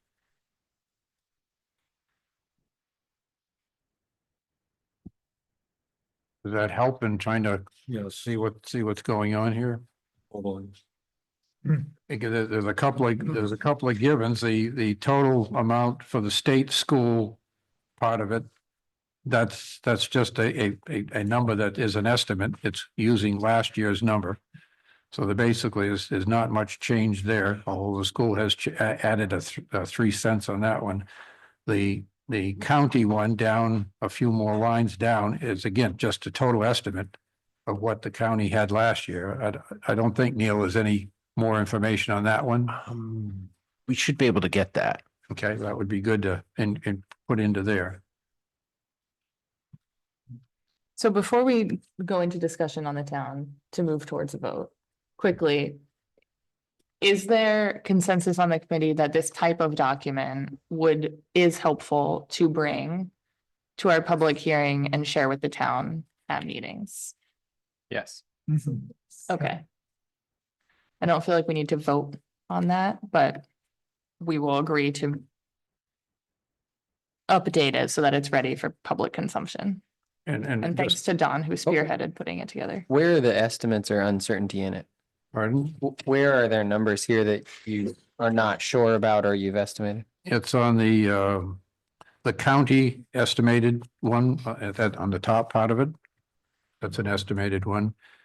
And that's probably the only one, because the school has definitely put in an increase for the state tax of 3 cents. So I think that's probably the only one that's there. Just further statement, and Rob will probably certainly address this. Down at the bottom on the motor vehicle replacement, they're still working on that number as to whether that's in, out, or what it's going to be. The second one is that actually on the very top line, the proposed number by the school, as I understand it, again, Rob can address this, they're still working on how much of the fund balance would be put towards that. So I'm assuming that'll be less than 2 million when you're done. Pretty sure it'll be less than 2 million. So again, add whatever you want to that. That's my explanation at this point to try to understand this. And again, we can add to this, delete to this, whatever the committee decides they want to do with it. But we certainly have been asked a few times that we need this kind of thing. And I think it's a good, it represents what we're here to do, is to look at all pieces. I think it makes sense. It's helpful. I would just note that the proposed municipal numbers are down from what's here, and obviously we've only talked about them tonight. No, as I preface this is a moving document. It's going to continue to change for the next few weeks, probably slightly. Don, I think this is really helpful. Thank you for putting it together. I just want to offer if you want some help with like formatting, ultimately, when we get the numbers all fixed, if you want some help with formatting it for clarity and ease of reading, let me know. Happy to help. This basically is what we used for 3 or 4 years. Yeah. A few years ago. I think that a little bit of formatting would make it a little bit easier for people to read. And distill, which is what we want it to be as user friendly as possible. So I'm happy to take a crack at that at some point. Christine added and wanted to put in the center section here, the total net appropriated, just so you can see that the gross numbers. And I think that was a great addition. And one thing that I wonder what people think about is whether in the top section, there's value in, there's already a lot of information here, so I'm just thinking about it out loud. You have essentially the all-in number, right, for school, municipal. I wonder if there's some value to having 2 rows for each, which is the operating budget number and then all other warrant article, and then a total. I wondered the same thing, Mark, because it's, I think it, especially on the school side, I realize we didn't get there yet. I think would be helpful to understand where within that budget increases are coming from. So Mark, you mean where it says proposed to split that into 2? Yeah, the proposed operating budget, proposed all other. And then Yeah. the all other is The all other listed spelled out. below. Yeah. So totaling that and having the total match that Yeah. top line would be Yeah. helpful. Then they cross-reference and it just, I think people, I often think both numbers matter, which is what's the all-in, but it is helpful and we do, I think, have a lot of discussion and actually voting on the operating budget and then on all the other individual articles. So anyway, that's an amendment that I might suggest. I think you might want to separate each warrant article under each one so that, because that's how they're voted on. Yeah, I guess I would. Kind of combines the bottom and the top into one thing. And I agree. So you can see how they sum to the. Yeah. Yeah, you can do that. It sort of just, it makes you just have, that's where the formatting will come in to make sure the bottom line number is really easy to read. Yeah, exactly. The one goal I think we ought to do, it needs to be 1 page. Yeah, we can make 1 page, no problem. I got a bigger page on this one. We had before. Even be 8.5 by 11 page potentially. No, I don't think you'll make it on that unless you will use magnifying glasses for everybody. But again, I'm welcome, we are welcome to have this. I will send you the format. I don't think I want to get involved with, going back and forth a number of times on change this, change that.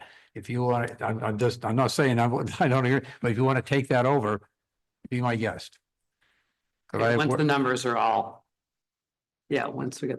Again, more rounded numbers. it's going to keep changing it, right up to the end, and then that's kind of a struggle to get it printed and, ready to go for each meeting. But again, it's a work in progress. Great. It's taken a heck of a lot of my time to get to this point, so I'd be glad to have you take it over. I don't want to take it over. Just want to put a little formatting touch on there. That's yours. I rescind the offer. I think it's great. Thank you. You're welcome. John deserves a lot of thanks because he emailed me multiple iterations of this, having talked to many different individuals on it. So thank you. Yeah, Don. the school has been involved with this, had 3 or 4 different people there, and you haven't had a chance to even see this. I saw a previous iteration. Okay, it's not that much different, but The single important question that citizens want to know is what's going to happen to my taxes? How much are they going to rise from last year? So I would say taxes on $300,000 property, taxes on $600,000 property, if you could put in last year's numbers so that people could see at a glance how much they're going to be this year.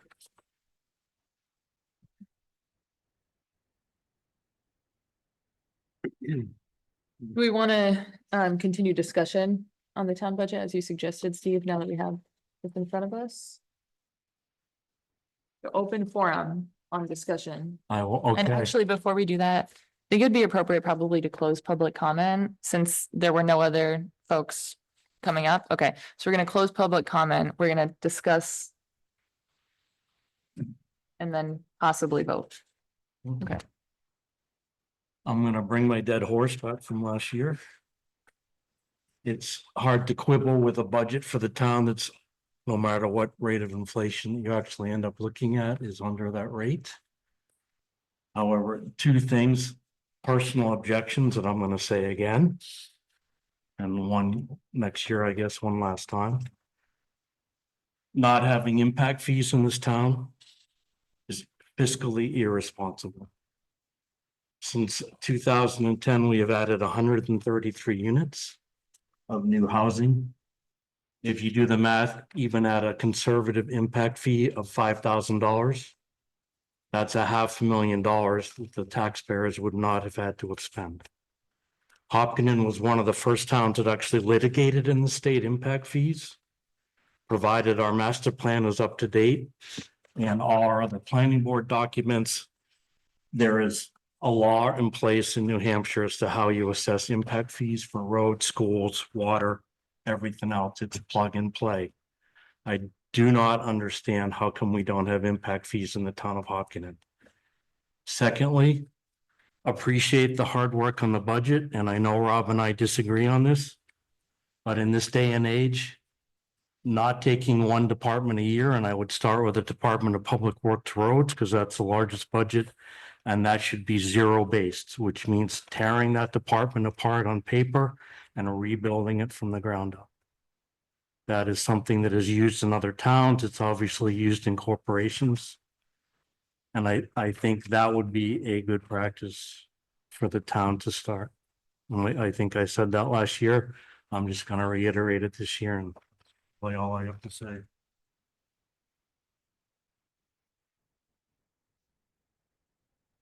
I would echo the request on one department, zero-based budget. I think the budget committee has pretty consistently asked for something like that. And that's not to say I don't commend all of the departments and their work this year. I absolutely do. But I do think that would be a useful thing to practice to start. I think the way the select board looks at things comes that down to the same thing at the end of the day.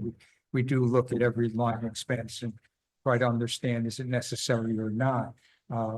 Where I won't be on the select board next year, I won't object to the board taking that kind of approach.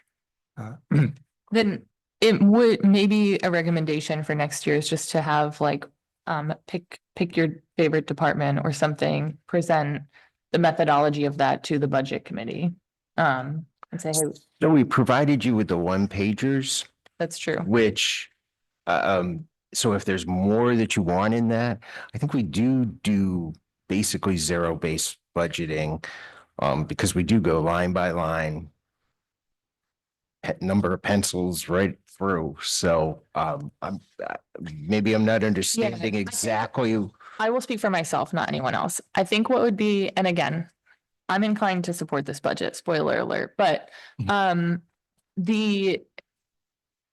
think consistently since I've been here, there's been a request to see like for a given department, how did you build it from the ground up? And how does that equate to the services that we want to offer with that department? So like, So more detail than the one pager had, because that covers sort of the goals and what the departments do. And I'm not questioning, I'm just trying to understand so we can. I get that. I think understanding, I don't personally feel yet like I have quite a good understanding of like what are our target rates for certain services, and if the budget for that given department was lower, how that would affect services. And so maybe saying zero-based budget is just a shortcut for that question, and there's another way to answer it. But I think Mark and I this year have both asked a version of like, if the budget was X lower, what would that mean? And have gotten some response along the lines of it would come out of roads, which is fine and fair. And that might be very well what the town decides to do if the budget were lower. But maybe a more specific question is like, what would 50 grand out of the ambulance budget do to ambulance services? And I don't need it answered tonight, but I'm saying, but that is like the kind of thinking for next. Does that answer your question, Neil? Yeah, No. sort of. Okay. We'll keep working. We'll try to get there. May I give one concrete example that I get asked a lot by the older time residents? And this is just an example. I do appreciate the summaries. But I mean, every fire department in the state is going to give you the same summary where we have this many calls, whatever, this is what our thing is. My understanding in our town, and this is something the voters have supported, that we run a cruiser schedule that is consummate with towns half again and twice our size.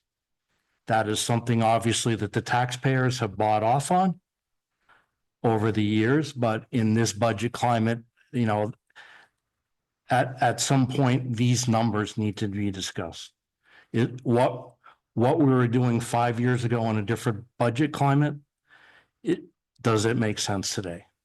And we've said this before, plowing at 3 inches instead of 2 inches, or whatever the number is. Don probably knows the number. What we did 5 years ago, and the taxpayers have signed off on consecutively, does it make sense in this budget climate? And I don't know. Well, this budget will go to the town and the taxpayers will either sign off it on and they won't. But that's a concrete example of one particular question I've been asked a lot. Now, I don't mean to single them out. They're not the largest budget. DPW obviously is. And then I think right after them is the fire department. But that is one question that I do get asked. So is that the level of information that we want to look at or not? Go ahead, Ken. I was gonna say, we're starting to get to the micromanaging level. I disagree. I think I don't mean to cut you off, but I'm not trying to say like, tell me where every single dollar is spent per se, or have a debate over whether that's the right dollar. I'm trying to say what is our service target? And at what budget cut would that service delivery change? Or budget increase, would we do better, I guess? Like at some point, there's a scale factor in either direction. Does that make sense? I understand what you're saying. The first number of meetings of this committee focused on inflation rates. And to me, that's so significant. And then if you don't meet the inflation rates, okay, then why? And then you start getting into, to me, to micromanaging. Cut a police officer or plowing. But I think that's a select board areas once you decide what the total dollars are. Go ahead. Can I jump in? Thanks, Mark. So when I started on the school board and on the finance committee, there was a lot of discussion about our budget and how it was presented and a move to departments and lines, which we've done over the last 3 or 4 years. As you previously said, now you know how many, expo markers we buy. During that time period, I did a lot of research into different budgeting models, of which there were 3 or 4 that stood out. Particularly for schools, there was a lot of good information out of the state of Maine. So I think what I would like to do, or at least suggest I do from the school side anyway, is to go back there because that's been 3 or 4 years. So it's a little bit of dust to come off. And, I think in April would probably be an appropriate time to summarize those different budgeting models that are zero-based, bottom line, there's 3 or 4. And we can have a broader discussion about it at that point. So that's my 2 cents. Just using different words. We've talked about this now for 3 or 4 years. As much as you can define each unit, whether it's the fire department, the highway garage, the school, whatever, have each one of those entities, in essence, develop a mission statement. The school now has got their classroom size as part of their mission statement. And I think we've talked about this before, and the highway department is one that I can relate to. the mission statement, I think, is driven by what we do for snow removal or safe roads in the wintertime. Go back to that and define what the mission statement is. How many times you're gonna plow, how many hours, et cetera, and start with that one, and then go to the next step. What do you need for construction equipment for the maintenance in the summertime? For the roads and the bridges and all that you do. That's a subset probably of what's needed for equipment for doing the snow. And just work your way down to where it doesn't make any sense. Well, another key area is a separate group that does all the buildings and grounds. That's another entity. What's the goal there? And then you get down to the nitty gritty of, what's the timing for replace a roof? What's the timing for a repaint? And get down to that fine, that's probably too close to the boilerplate, but if each one of these departments can come up with what the mission statement is and then present that to the town and say, is that what we want? And then, as you say, Krista, take a slice off that and say, what does that do to that? And I don't think that's, we've been talking about this for quite a while, but it's going to take some work, but as you said, let's pick one department and start with that one, see how it works. We beat this thing to death a few times here. Sure. I like Rob, I think it would be great to refresh ourselves on the different budgeting models after this budget cycle. Feels a little late in the game to dive in there now. And I guess from my standpoint, like if we've asked the question, as you said, asked the question, I think last couple of budget meetings ago, what would you do if you had to lop a couple $100,000 off your budget? And you said we'd probably trim back the road budget. I think if we really want to know what the select board would do, then someone would make a motion to recommend a reduction in the town budget. And if there was a majority of this budget committee that wanted that to happen, then the select board would come back to us with what they think they would do. It's like a little hypothetical without doing that from my standpoint. And so to me, that's where it gets granular. It's not for us to say what the select board should cut. That's the select board. It's for us to say, we either are okay with this budget or we think it should be lower. And then the select board would have to figure out if they want to choose to get there or not. I don't know if anybody wants to put that motion forward for this budget. I personally am okay with this budget. Although I will say, when I look at the 10-year view, 5% a year in every success, the next 5 years doesn't make me thrilled. Right. And I think it's going to be painful. And then those out years, like where it shows 1%, I don't really put a lot of stock in that because it's really hard to, I think, effectively model more than 5. I think it's a good effort, but I put less stock in those numbers, 6, 7, 8, 9, 10 years and more stock in the next few years. And I think that's going to be tough, right? It's going to be tough, those 5% a year. There's nothing wrong with it. This is a perfectly good model. We vote on the budget. This year's budget looks good. But when we pass these warrant articles, which I think are going to pass because we have to fix these, we have to clean these things up, we're going to be hurting over the next few years. I agree with everything you say, except you're ignoring the additional fund balance that can be used in those other years, reducing the 5% annually. I mean, it's 5% for the next 3 years, and there is fund balance use put in there. But that's only the fund balance that's available as of the end of 2025. So there might be more fund balance. And there's been, $200,000-$300,000 each year that's not taken into account here. And there may be other costs that come up. So I think there may be other capital. I'm just, all I can say is I'm basing on what you have given us as a 10-year projection, Ken. And I hear you, there might be more fund balance, but based on what's on here, we're looking at 5% a year for the next 4 to 5 years after this year. And that's going to be a lot with other things that we're contemplating. So where that's the actual document is not something that this committee is talking about. Should I bring back to the select board that this should be revised to recognize estimates for additional fund balance coming in 2026, 27, 28, which will then reduce to 5% each year. Because I think it's a valid I assumption. think that's a valid, I think you should use whatever you think are the best assumptions that you want to make. And it's I mean, this is a 10-year model. It's based on a whole set of assumptions. So I defer to the select board on what assumptions you use. We are just going to rely on, I think, Okay. what you give us. I don't want to change the assumptions, though, but if you think there are better assumptions, That's feel why I free. went into that Yeah. explanation. Yes, totally transparent, which I appreciate. I just note, because you noted sometimes the budget committee's been talking about this a long Mhm. time. The one pages the department heads did put quite a bit of time in, which was Yes, our in goal to response. do that. Clearly, we haven't met that, what you want.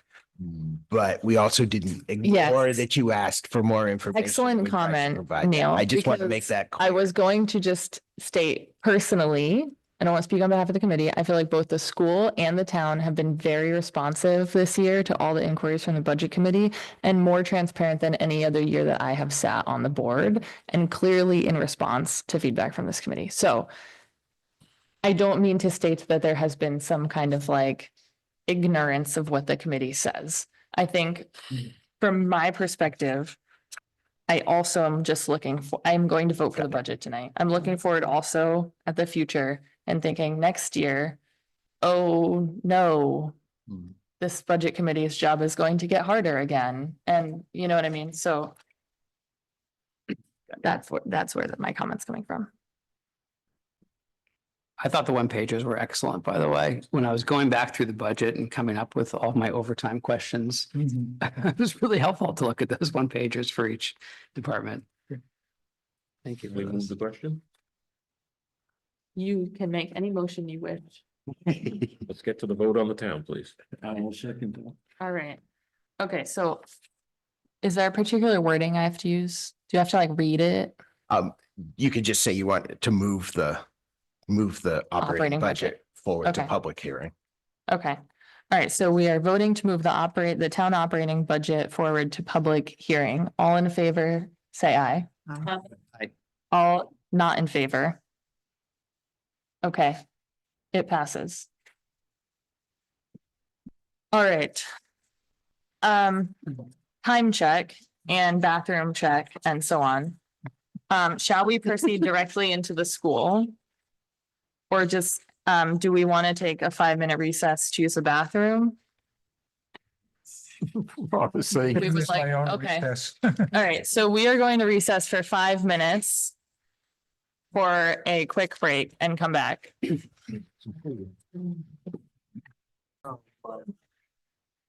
Okay. Okay. Who are we missing? Okay, and then, okay.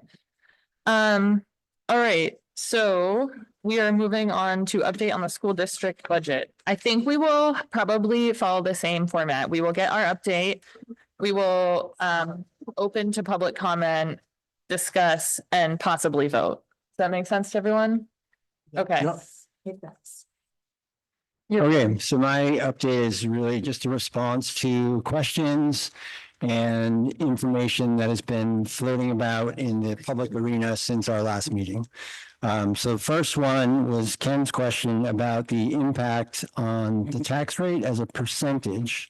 So if we're looking at this expense only using 1445 as our base, the local tax would go up $1.29 to 8.9%. Swept is up 3 cents to 2.9%. Combined, it would be 8.5% increase on the tax rate. Is that from the budget? Yes. Warrant article, not including the warrant. Correct. Okay. We projected, so with no fund balance, those numbers change a little bit, and we haven't identified that fund balance yet. So it would be 10.3 on the local, 2.9 on swept, same, and 9.8 combined. And essentially, for every $100,000 of fund balance that we use, that rate would come down 7 cents. So that's, and Ken, I saw you left me a little love note here with we had the same number, so thank you. I think that was you. if I may. Yes, The bottom line increase, everything taken into account, is 5.7%. that was correct. Yes, on the nominal number, the increase on the nominal number, not on the tax rate. What was the swept? Swept is $1.02, so it's up 3 cents, so it's 2.9%.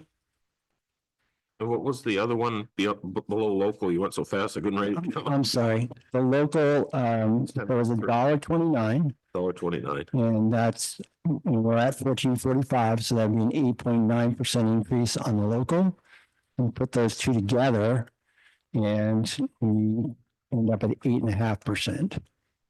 And that's on the tax rate, not the budget increase, right? The nominal numbers that we talked about last week. 5.73 all in. Correct? Tax rate is up 10. Trying to keep up. Okay, I'm gonna leave this with no fund balance, right? So we just use those numbers. The combined would be 8.5%. That's local and swept. Tax rate. Correct. And then do you have the number handy for combining with warrant articles? So school all in, so to speak. School all in, I do not have that, no. Okay. Is Mr. Houston's sheet correct? I believe we're pretty close. I think, Don, one of your numbers was a little bit different. You had $1.48. So we'll have to just work on that. I don't think we're at $1.45. Okay, So- so somewhere between $1.40 and $1.48. Call it.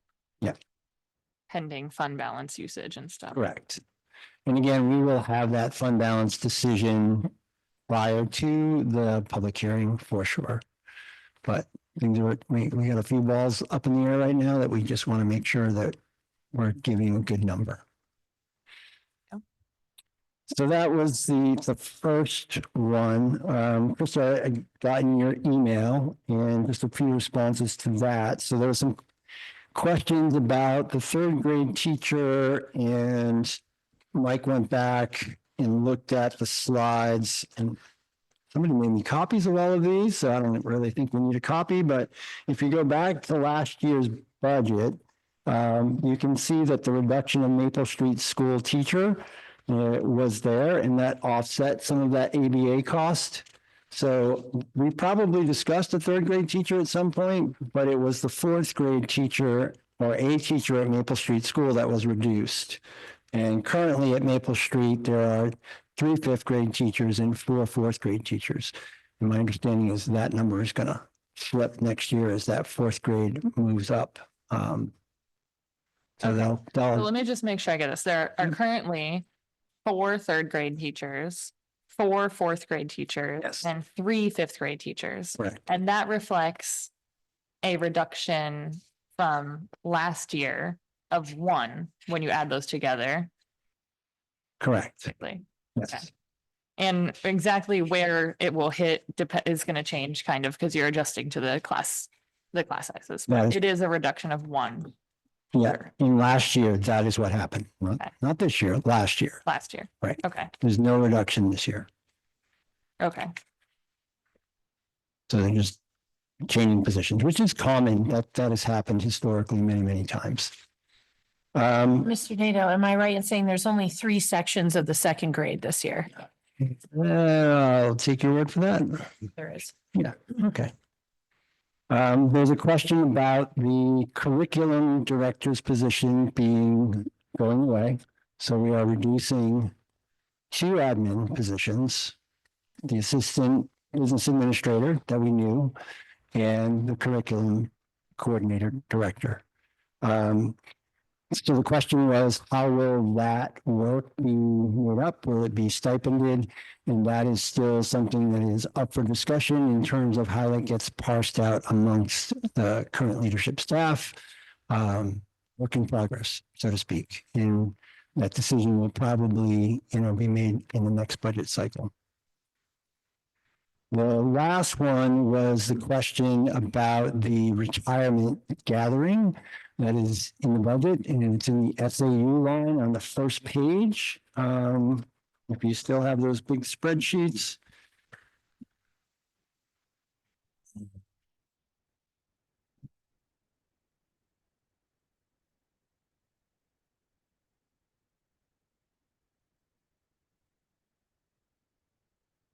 So on the SAU budget report, on the budget unit, the second one down, school board services. And it's the third line down. It was that retirement gathering was reduced 1,500 and it started at 10,000. So that's where that is. A little bit about history of retirement gatherings at Hopkinton School District, at least in my time period here. Oftentimes within each building, there would be a retirement event for retiring teachers, instructional assistants, et cetera. Superintendent Flynn, Mike, brought to us the concept of bringing all buildings together. So more of a community educational event. And that's gone on now for the last 3, maybe 4 years, since Mike's coming. And it is a nice event in a small community when many people live in this town, work together for years. And so those individual building events have gone away and this has replaced that. Staff that choose to attend do pay for those tickets to go to that. Obviously the retirees and a couple of guests do not. So it does generate some revenue back. And I think last year we had 3 retirees with 129 total years of service to the school district, maybe 4. So yeah, that's that one. Other questions that came up along the way was about the performance contract and what was in that. So went back and did a little bit of looking, and it was, it wasn't just lighting. So here's a laundry list of things.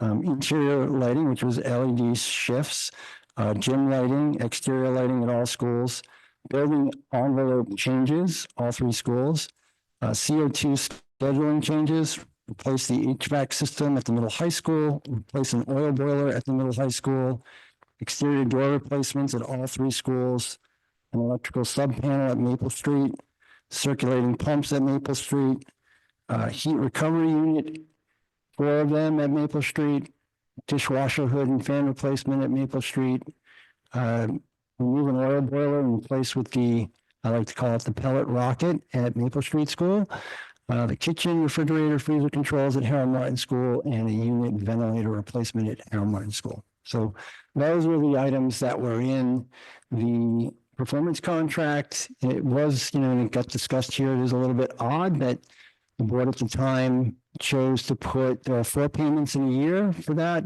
3 of them are in the operating budget and 1 is in the CIP. Kind of a funky way to do business. I don't know why. You'd have to go back and spend some time looking at board minutes to figure that out. There was some questions about child find in the pre-K program. There was some information again out in the public arena that cost us $1.5 million. That does not cost us $1.5 million. Preschool expense for 23-24 was $289,000. And revenue was $56,700. 24-25, which we are now in, the expected expense is $305,000, and the revenue is $66,000. And that is all a function of Ed 1105.01C1, responsibilities of the local education agency to find children who might be in need of special education services by the age of 3. So, in part, and I appreciate the young woman who spoke last week about I think I was on overload at that point, that the very high identification numbers in the pre-K make sense because that's exactly what you're identifying. But we also have families that pay that are not special ed students to take advantage of that preschool program. So that generates revenue for us and offsets some of those costs. So there's that one. let's see. Rob? Yes. Mhm. Quick question on prepay while you're on it. Sure. Sorry. How many students are there attending pre-K? There are currently 45 students, age 3 and 4. And what is the cost of tuitioning into preschool? So that's, I think they do that on a daily basis. I'm not exactly sure. That part I don't have for you, Mark. I have the gross number of what the revenue was. But some families take advantage and send their child 5 days a week, and some send their kids 2 days a week. It varies by, whatever's working for that family unit. And the nice thing is it creates a very positive environment of a mix of students, just as they will have when they get into kindergarten. So the net cost to taxpayers on that is about $230,000 or was last year. Sounds about right. You subtract those two numbers. Yep. Let's see other stuff here. I think, Vicky, you asked about what the cap would be for Article 10, otherwise known as the contingency fund. We only call it Article 10 because at the time it was the number on the warrant. So it's 5% of net assessment, which is local taxes and swept. So the cap for 24-25 would be 1,077,325 buckaroos. And we're currently at about Laura. 8 something. She says, "You're welcome." You think I cooked that up on my own, Vicky? Let's see, a couple other things. The $28.8 million that we talked about when we were all in, that did include the teacher's contract. So this is, again, stuff that's like, I don't know how it happens, but it gets out in the public arena and it is misinformation. So 28.8 million was all warrants, including teacher contracts, including Teamsters, all of that business. The next couple of bits are going to be a little bit personal, but it's also going to speak to sort of the integrity, particularly of the teacher's contract. So I want to make it clear that I am not the salary negotiation person for the school district. It is not my purview to decide what people get paid, or the school board's job to decide what people get paid who are non-union. We negotiate contracts for Teamsters, Hess, and the HEA. The costs, salaries of administrators and other non-union folks who work in our offices, that is the purview of the superintendent of schools, not the school board. So the last one, and this is going to be funky, and I sort of apologize in advance, but I'm not really going to apologize in advance. So I thought a lot about whether I should say this. So, well, look, I used to get my kids all riled up talking about Bookface, and I know it's Facebook, but it has its place. I get it. It has its place in the universe for lots of things, and I think it can be a positive thing, and I think it can be a negative thing, particularly when it's misinformation. So this came to me, was shared with me, so I'm just going to read it, and then I'm going to talk about it. So this says, and this was in a comment about the budget, or actually about the teacher's contract, and that's fine. People can have their opinions, that's fine. The latter part says, Robert Nato was teacher with a circle of friends and colleagues developed in Hopkinton for decades. On top of that, he was the teachers union president. Catch that, can't make this stuff up. The very last guy in town that should have that job has that job. It's just all so polluted.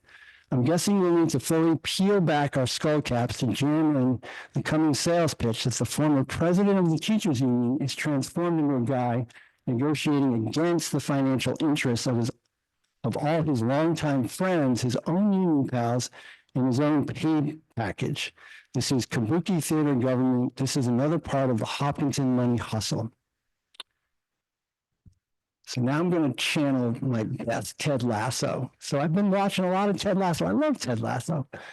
So again, if people have an opinion about whether or not I should have been the guy or not have been the guy, that's fine. That's, That's the way we live in, in the country we're in, which is great. However, I have never been the president of the teachers union in Hopkinton, ever. I have been a member. There have been times when I have not been a member. The last 2 to 3 years of my time in Hopkinton, I was not a member of the Hopkinton Education Association. Why? Because my wife and I both teach. Union dues are $700 a year. And when you have 2 kids in college, you make decisions. So I said, you know what? We're going to save $700. I have been a negotiator in terms of union contracts and what that means. So people understand what happens in a negotiating room. Each side has a team of people and a spokesperson. During negotiations, everyone is free to speak their mind, state their mind, etc. But when final decisions are made, they are funneled through that designated person, whether it's for the HEA or for the school district. Twice when I was negotiating for the HEA, I was that person. Twice I was on the team. This time for the school district, I was that person. But there are a team of people involved: superintendent, the business administrators, Darcy Madden in one, Ron Gupel in the other. So to insinuate that I somehow cooked the books and then this union hack is absurd. Absolutely absurd. I don't take a lot of things to heart, but when my character is challenged, I take that to heart. So I bring this up because it sort of smacks at, if this is going to live out there in the public discourse, then I'm some kind of union hack guy. The same guy who left the union for 3 years, the same guy who during his time at Hopkinton Middle High School explored the possibility of, could we save a lot of money by simply hiring legal counsel for $20,000 a year on retainer and not be associated with the NEA? I explored that option. So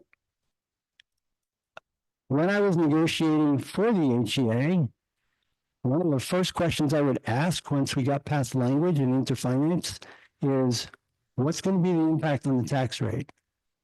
Forefront of my mind. I live here, I pay taxes here, I work here, I love this community.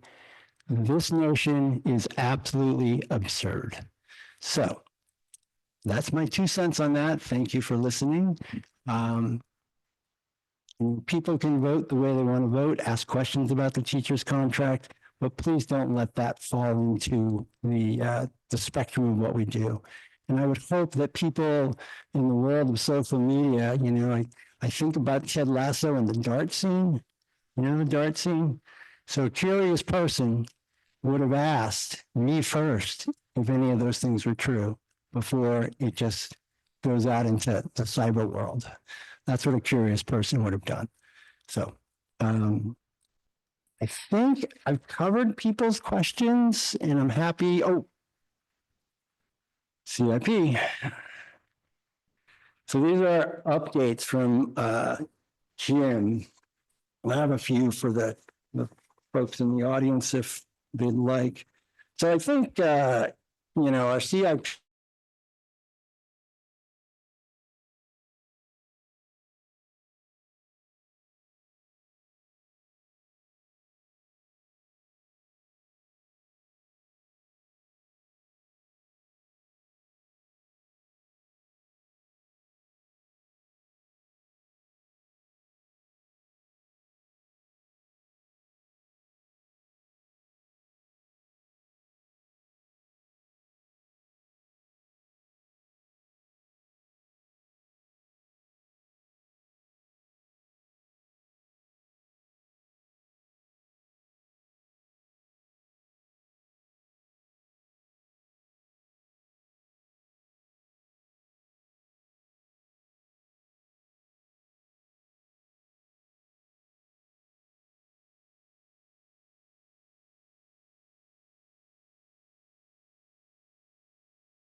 We ready to move on, or are we still on this? Pardon? Asking the chair if we're ready to move on, or if we're still on this. I'm gonna take it offline, just accounting. I don't disagree in principle with what's happening here. So I'm now just, I've entered the zone of intellectual curiosity. I don't think the school is doing anything nefarious. I must get to the bottom of the accounting question because I'm a curious person. But I support in principle, and so I'm gonna move on from it. Take it up offline. Thank you, Rob. I never taught accounting and it's beginning to show.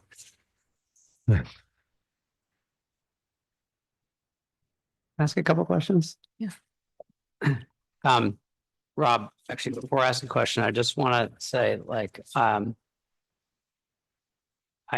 can appreciate, that was a difficult statement for you to make and difficult to read, and difficult perhaps to share. There's a lot of vulnerability there. I also have had, I and several other volunteers in this town have had our names, I would say, smeared on Facebook recently with lots of insinuations about our motives, lots of misinformation. It's very difficult as someone who's literally spent hundreds of hours as a Is the cost. Right. That is salary, that is New Hampshire retirement contribution, FICA, healthcare, all the rest of it. So cost of employment, Compensation is. compensation, yes. And how many, we have other special ed case managers at Harold Martin? Yes. How many do we have? So I want to say there's at least 3. I don't know the specific number, but I would say probably at least 3. Don't quote me on that. I can get you those breakdowns. I believe there are 3 at Maple Street School. And then, can I just ask one more question? Yes.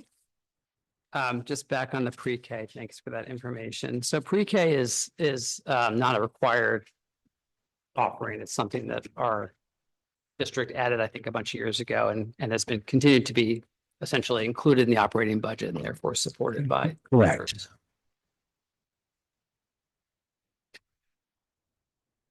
What would be the impact of eliminating pre-K? How would you articulate that?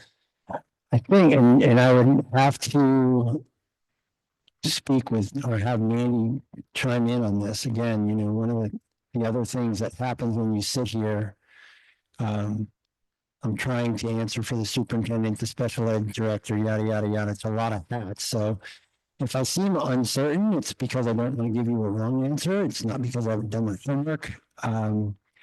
But my understanding is once you identify if the student needs special education services, they have to be given somewhere.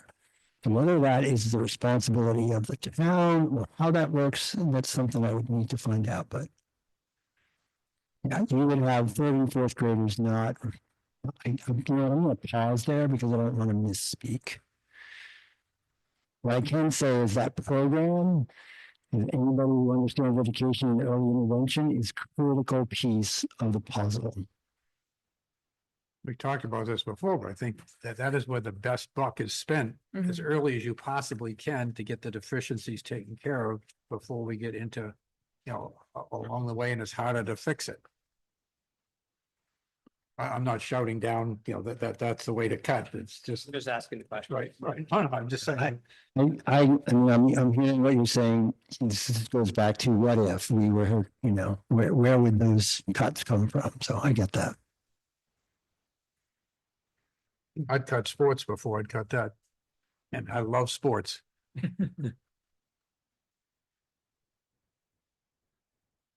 A question about the curriculum director, if I may. Yes.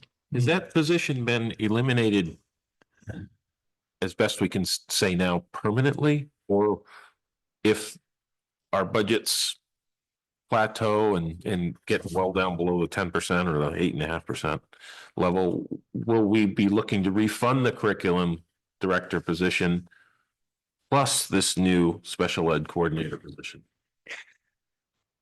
So as I said the last time, I think the superintendent is clear that a school district should have a curriculum coordinator. Whether or not the board would support that, now I'm going to switch from board representative to Rob Nato sitting on the school board. I would not support that as an individual school board member because I think we are a small shop. It was a good thing to do to resolve some of our issues, but in the long term, I don't believe that we could afford that position. If things were to change and it was, some sort of requirement to do that, well, that's a different story, but we're small. Part of being a small school district is you do a lot of things that don't happen elsewhere. High school teachers teach 4 and 5 different classes. That doesn't happen in other places. In some places, it's not even contractually allowed. So we're a small place and we have to think about that.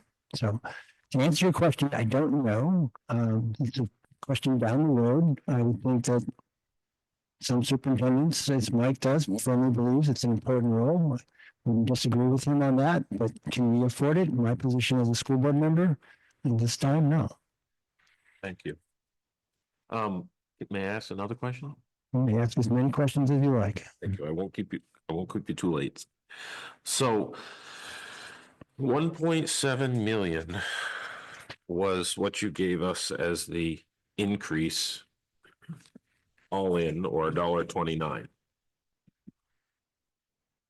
400,000, and that number was reduced from $2 million increase by the title Article 10. I did the math a couple of times and I keep coming off by about, I don't know, $55,000-$60,000, but that's neither here nor there. That's just me. But can we say, just for clarity, that the Article 10 funds are covering about 30 cents per thousand? 28 cents. 28 cents. And that 28 cents will be added on to the taxpayer next year. So the true increase is 2 million, but we're just holding it down by 400,000. We're holding it down in this year, upon whether or not that Article 10 money is there, right? And we had talked about this when the municipal association was here. You can expect a fund balance most years of a certain percentage of your net.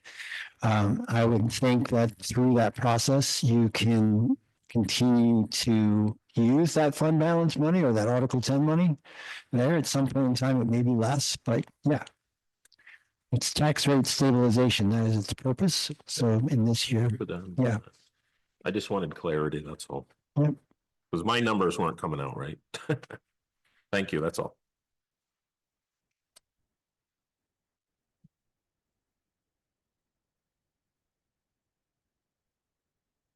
I misspoke earlier. It was the first grade that has 3 sections. Quick question. If, and maybe before the special education fund existed, or if it didn't exist, or if there was no money in it, would the school board, be able to authorize funds from Article 10 to cover unanticipated? It's a great question. So legally, yes. My concern, and we've discussed this as a board to a certain degree, that when that fund was created and when it went from 2.5% to 5%, I think I actually presented that warrant, and I emphasized that it is for tax rate stabilization. However, the law that allows that, does allow you to use that for other purposes if you so choose.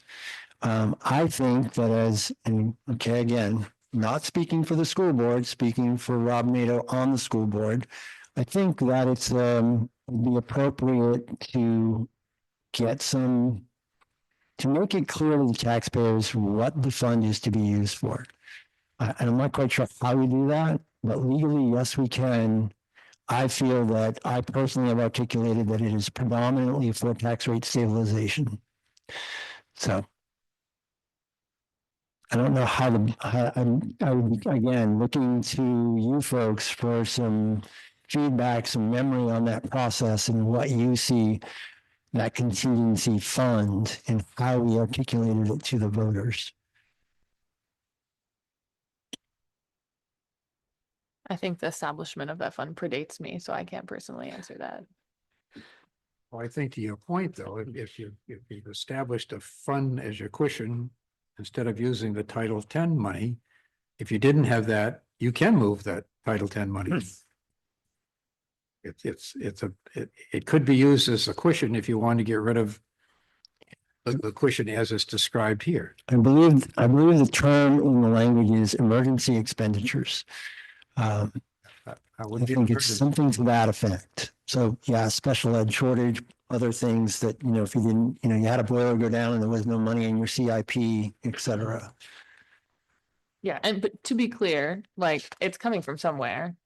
It's legally obligated, special ed needs at least. So whether you put in a budget freeze and accommodate it, or you take it from Article 10, or you take it from a special ed fund, it's coming from some taxpayer money, like. Yes. Yeah. It's all coming from taxpayer money. It's just articulating how we're saving it and for what purpose. I have a question about the performance contract. So when you were reading off the air circulators at Maple Street, the quarterly payments we make include the equipment itself being replaced and the labor? All of that work has been done. So all that work was all done, it's like 7 or 8 years ago. So it's finished. And now this is essentially the payments on all of that work. I see. Yeah. Kind of like your car loan. Gave you the car, now you're going to pay us over the next however many years. You revisit again, Rob, the whole scenario around the special ed, because you started out 2 or 3 meetings past saying you really had about $1 million of new special ed anticipated costs.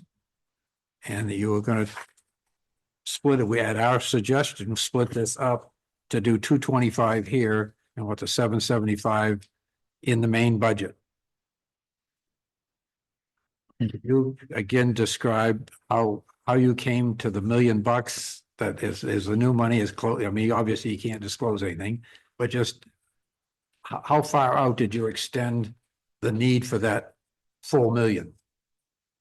So the 4 million is, or the 770 increase is current students that we know and that we believe that will still be under our auspices next year. So we are budgeting for what we know. The additional 220 that we had put in there and that we discussed was for situations in the last few years where we have students who need to be placed or move to town and need placement or cost us more money than we have budgeted. And that seems to be a pretty predictable number, at least in the last few years.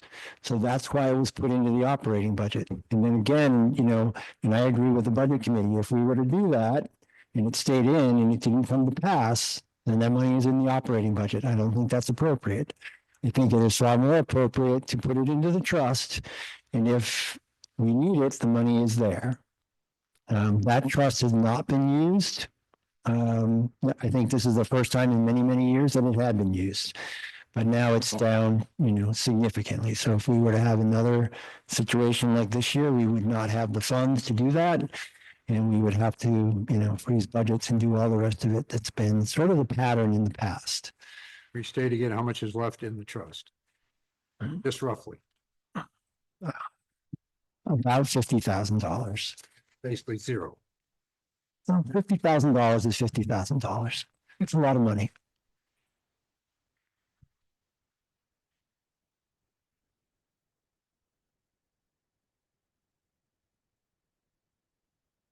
One was to say, let's take some or all of that 225 out of this current scenario. Then we really have to rely on excess fund money to cover that, or some other unique way that you would have to deal with it. if we were to not do the 225 and something were to occur, then yeah, you would have to, again, freeze budgets. Yep.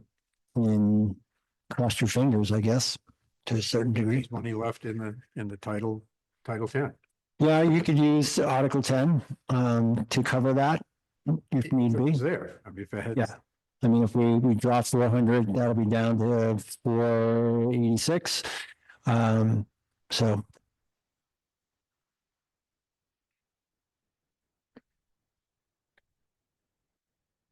These are pockets of expenses that we know we have.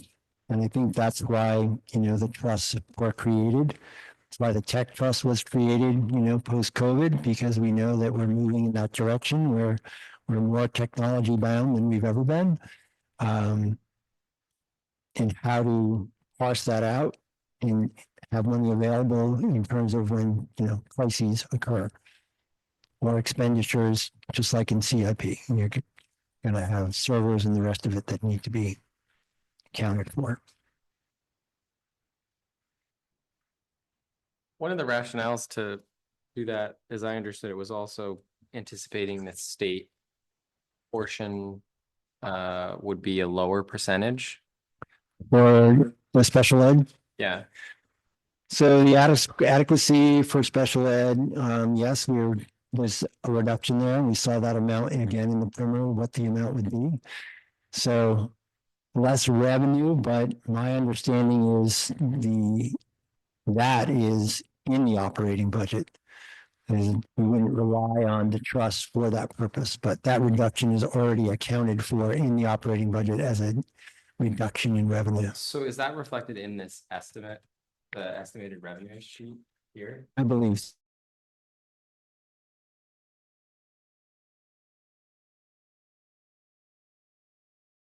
It's going to be one of those times when I'm going to say, let me check on that for you, Charlie, and see where that falls and how that's been done. But my assumption is that we would have taken that into account. Where it is in the documentation, I need to check with the business administrator. I don't know the answer, but just like hypothetically, if our special ed number per pupil count is going up, then like that's falling per capita or per pupil. That You know would what I make sense. mean? Yeah, if this is just because the absolute number year over year is Yeah, pretty close across all sources of state. that was my guess, at least. And remember that reduction in the state is for external placements of over $70,000 after we pay our additional 20% on that. Got it. Yeah. So that base is. So it is accounted for in the estimated revenues. Says my earbud, otherwise known as Ms. Taylor, who's listening. Thank you, Laura. Rob, again, looking at the estimated revenue sheet, could you explain why the Medicaid reimbursement is suggested to go down? Where are you?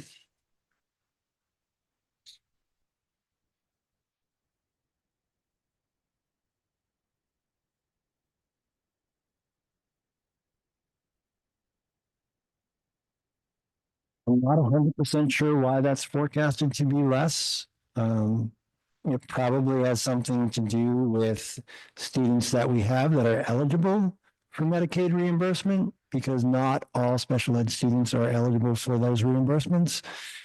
So that would be my guess. And it's a guess. And I'm sure Laura has a better answer than I do. Or Mandy. I would assume the Medicaid reimbursement wouldn't just relate to special ed students, and potentially be for any students with families in Medicaid. No, Medicaid reimbursement is for special ed students, and that's where you can bill for those services. It's my understanding. Just a temperature check. So again, the plan is to questions for Rob, public comment, discussion, possible vote. I would really We like have- to see that perhaps postponed till next week, given the hour. And I think we're probably one of the contracts in particular may be another large subject matter of discussion. So, I mean, would it make more sense? We have the preliminary meeting on the schedule next week to come back when we're all fresh, finish with the budget, move into the contracts. That's just one suggestion from one member. Just as a point of clarification, do we vote on the warrant articles to bring them to public hearing, or they just come? Just the budget. Okay, And then you vote whether to recommend the warrant articles or not. right. So But I'm Of- sure this. I'm sure we would feedback discuss, yeah, like we did. but technically don't have to vote on it. Okay. Can I give a better answer on Medicaid? Again, my earbud is speaking. Gotta love this. So projected changes in the program administration. We are seeing more denials. Medicaid only pays 50%, and we've seen a decline this year.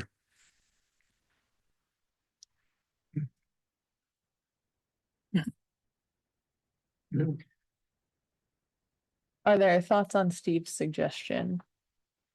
Would the suggestion be to adjourn now and then do public comment on? No, I mean, I think we owe it to the people that are here at the meeting to open up for public comment, at least at what we've discussed on the budget. But as far as, I mean, I have a lot more questions on the budget. It's already 9 o'clock, and then we haven't even talked about either contract. I guess I'm gonna respectfully disagree with my friend Steve. I would really like to get through the budget tonight. And because the school board needs to know if for some reason the budget committee is not feeling like we want to move the budget as presented. I'm not so much about the contracts, trying to push the contract conversation off, but the operating budget, I feel like we ought to be voting tonight on whether we are prepared to move it as suggested, because if we're not, we need to have some time to process that and figure out what to do about it.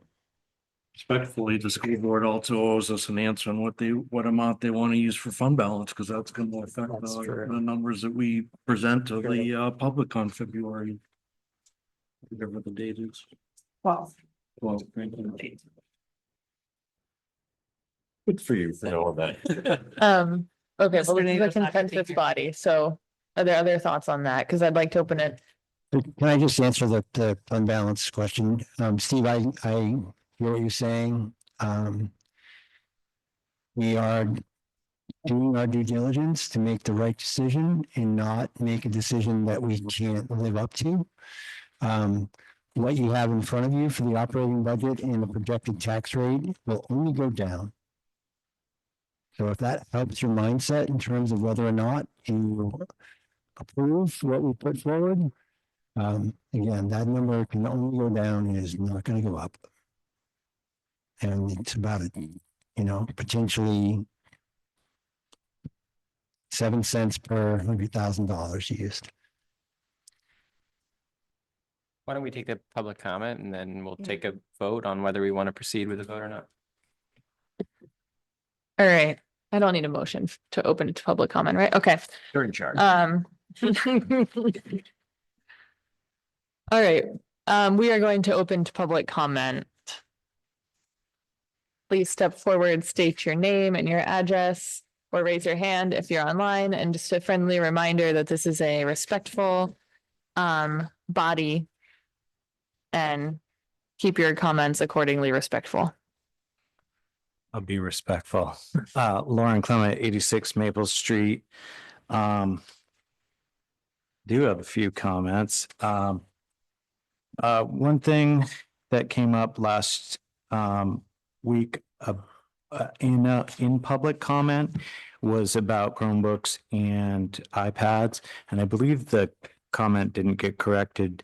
And it was about what classrooms had Chromebooks, and it's my understanding first grade through 12th grade all have Chromebooks, and I just thought that was I thought it was odd that it didn't get corrected. Can I answer? Just my understanding about the Chromebook world is middle high school, maybe even 6th grade and up, but definitely middle high school is 1-to-1. Kids need them, they have them. And then below that, they're available. They're on carts in classrooms, but they don't travel with kids. And at Harold Martin School, it may not be a Chromebook. It may be an iPad or some version of an iPad. That's my understanding. But not 1-to-1. But every classroom has a cart with available amounts. So that's my understanding. That's helpful because it sounded like they didn't have them when I re-listened to it. And I do see in our technology budget for this year, under general supplies for Hopkinton Middle School, there is classroom iPads and a projected proposal of $8,700. So my understanding was those were just for kindergarten. So I don't know if Harold Martin has iPads spread throughout the school, but I just wanted to correct that there absolutely are Chromebooks and iPads at the lower level. I guess back to my questions from last week that I wasn't able to re-articulate because I had to leave, but I appreciate that some of it was answered. It was a two-part question, and some of it was on how budgets are presented at the annual meetings. And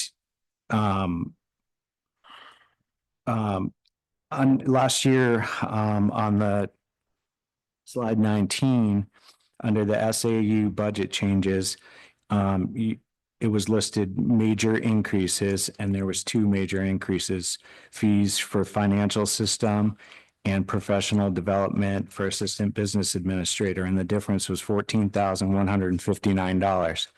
Well, also in the SAU budget, that $8,500 for the retirement gathering, which I understand the nicety of it, was added to the SAU budget. $8,500. If we're talking a difference from two other components at $14,159, the point was that it wasn't presented that there was a substantial change there, a major change. And just at the last school board meeting, at the end of the meeting, we discussed in capital improvements, been a big discussion. We discussed it tonight, and I appreciate the updates here. But on the floor at the meeting, there was a discussion about resurfacing a roof in prep for solar. You'll see it's not deferred in these projects anymore. It's up and gone. And there was discussions of reducing the CIP because we wanted to remove it. And the fact of the matter is you could reduce what was being allocated and then put in that trust, but it doesn't necessarily change what happens at a public hearing and what gets voted on. So you're just reducing the investment. But we were told just last week that that was just a placeholder and it wasn't ever going to come to fruition. And I don't want to quote that last part, but it was a placeholder, was what was stated. And so I don't really like going to the annual meeting where we're supposed to learn all, and we have to be, we're required to be there to vote because voters are ignorant if they don't go to the meeting. And you find information like you're not putting the major drivers there. Most people aren't digging through these budgets. I get that. But so we have that in that budget. We have question marks in the CIP. And then again, the slide back with how the business administrator was going to be funded was third grade teacher. And I wasn't specifically speaking to whether the district changed the FTEs, but where they anticipated on the anticipation was to not replace that teacher. And in that particular grade, I don't believe it followed the class size policy, which again was a critical thing. We created the class size policy. We're going to follow the class size policy. And this then brings me to the position of the curriculum director. Rob went over that and did a great explanation. I appreciate it. However, my recollection of it, and I heard the discussion after I left last week, I sat in the beginning of this. I remember being up in the auditorium over at the high school and the facilities director and the curriculum director position coming up, the strategic plan. It was a need, the budget, we need this, we need this, we need this.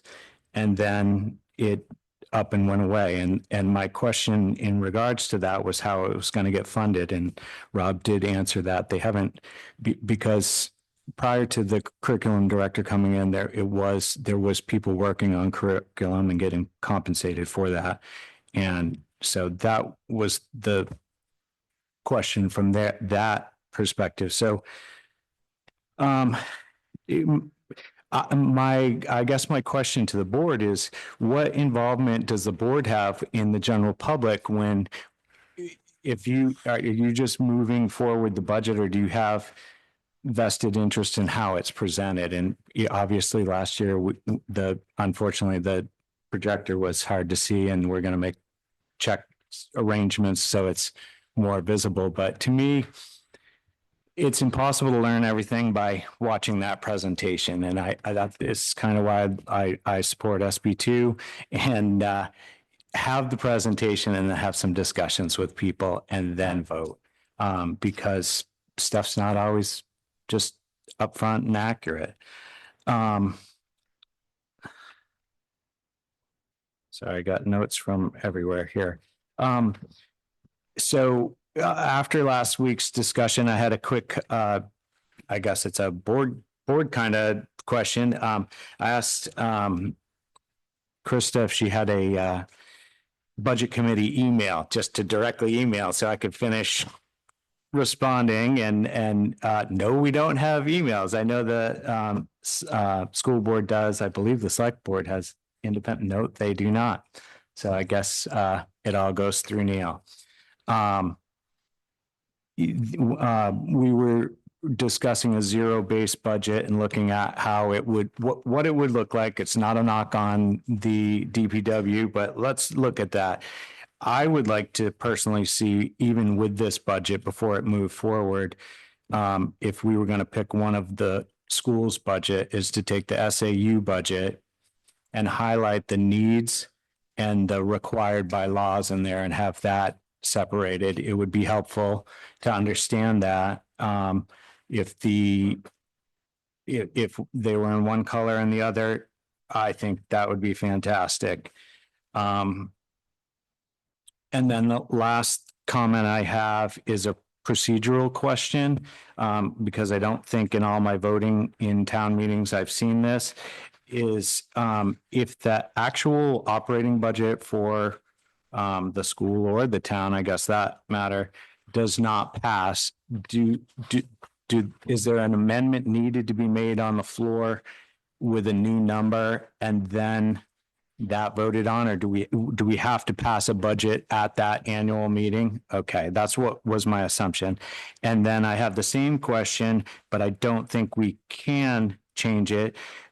With the Teamsters and the HEA contract, if that was negotiated, it can't be negotiated on the floor because it's a set amount, right? So there would have to be then if it was a no vote on either of those, it would have to be a special meeting held, and then somehow it gets renegotiated and then voted on, or is it, if it gets voted down, is it just down for a whole year until renegotiations can happen? Because I have not recalled seeing that happen either. So those are my comments. I don't know if you want me to say. You want to take that one about the contract? Sure. I'll take the one about the budget being presented. So if a contract is not approved at the school district meeting, then, and so one, for clarity, voters are voting on the number. They're not voting on elements within the contract. I think our legal counsel stood up last year and said, you're not allowed to talk about that.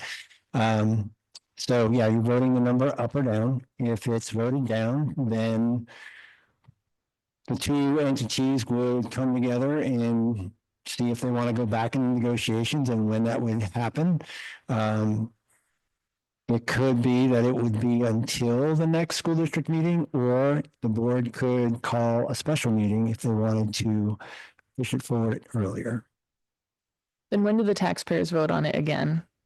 Like, would that be like a special vote type of situation? So it would either be, you could have it call for a special meeting, which would be just like school district meeting, but instead of it being in March, it might be the following, September. Or it could wait until the year. To answer your question on the budget, the school and the town respectively put together their own budget presentations. You frequently attend these budget committee meetings, so you've heard us say things like, hey, Rob, you should tell the board to think about how you present this. So we have input, but ultimately it is the board's job and the town's job to put together the presentation. The budget committee recommends or doesn't recommend a bottom line number or recommends an alternative bottom line number. Does that answer your question? Yes, Okay. thank you.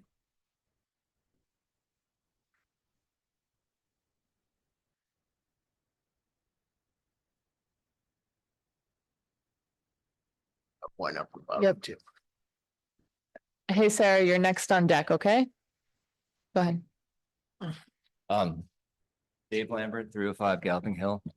So this is just question. So with the curriculum director position, I believe a couple years back, we were sold at town meeting on this great savings we were having.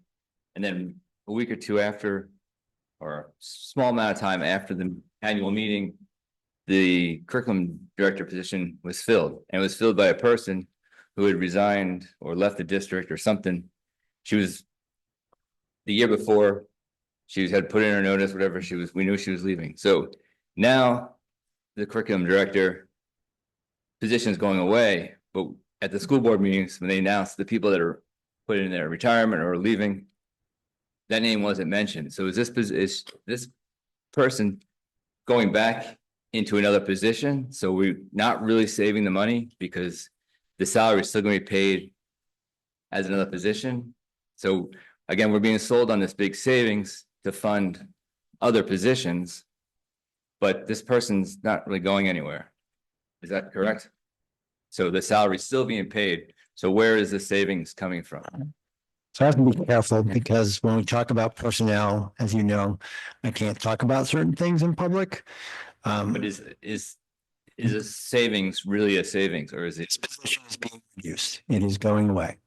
Okay, That's all I can say in public.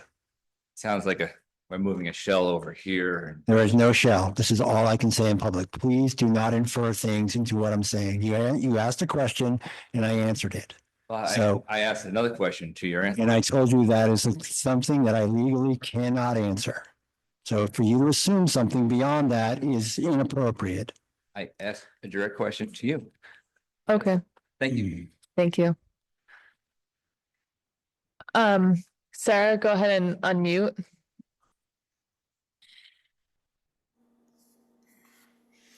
Good evening, everyone. Sarah Matson-Dustin, 517 Dustin Road.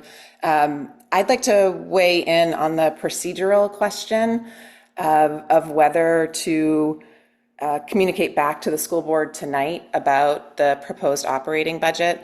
I am very grateful to all of you for being there as late as you are already, and understand that it would probably be better to be able to have fresh eyes on this at another time. I am concerned, though, that if this committee directs the school board to consider of $100, $200, $300, $500,000, that there ought to be an opportunity for the community to weigh in on what those reductions ought to look like. Having studied this proposed budget very carefully, thanks to the really excellent materials that the school board has produced, I think that those are going to be excruciating decisions. We're going to be talking about athletics. We're going to be talking about language programs. We're going to be talking about music and art. We're going to be talking about class sizes. And I think if there were to be only 24 hours between your next meeting and the school board meeting on the 23rd, that's really limited time for people to have a chance to understand what's at stake and to weigh in on it. So with deep respect for how late you're all working tonight, I hope that you will make a decision tonight about what you'll ask of the school board. Thank you. Thanks, Sarah. And I just want to address that quickly. I agree with the intent. I do want to be transparent that I believe that even if we voted to move it forward tonight, the public hearing is still a place where people on the board could suggest changes.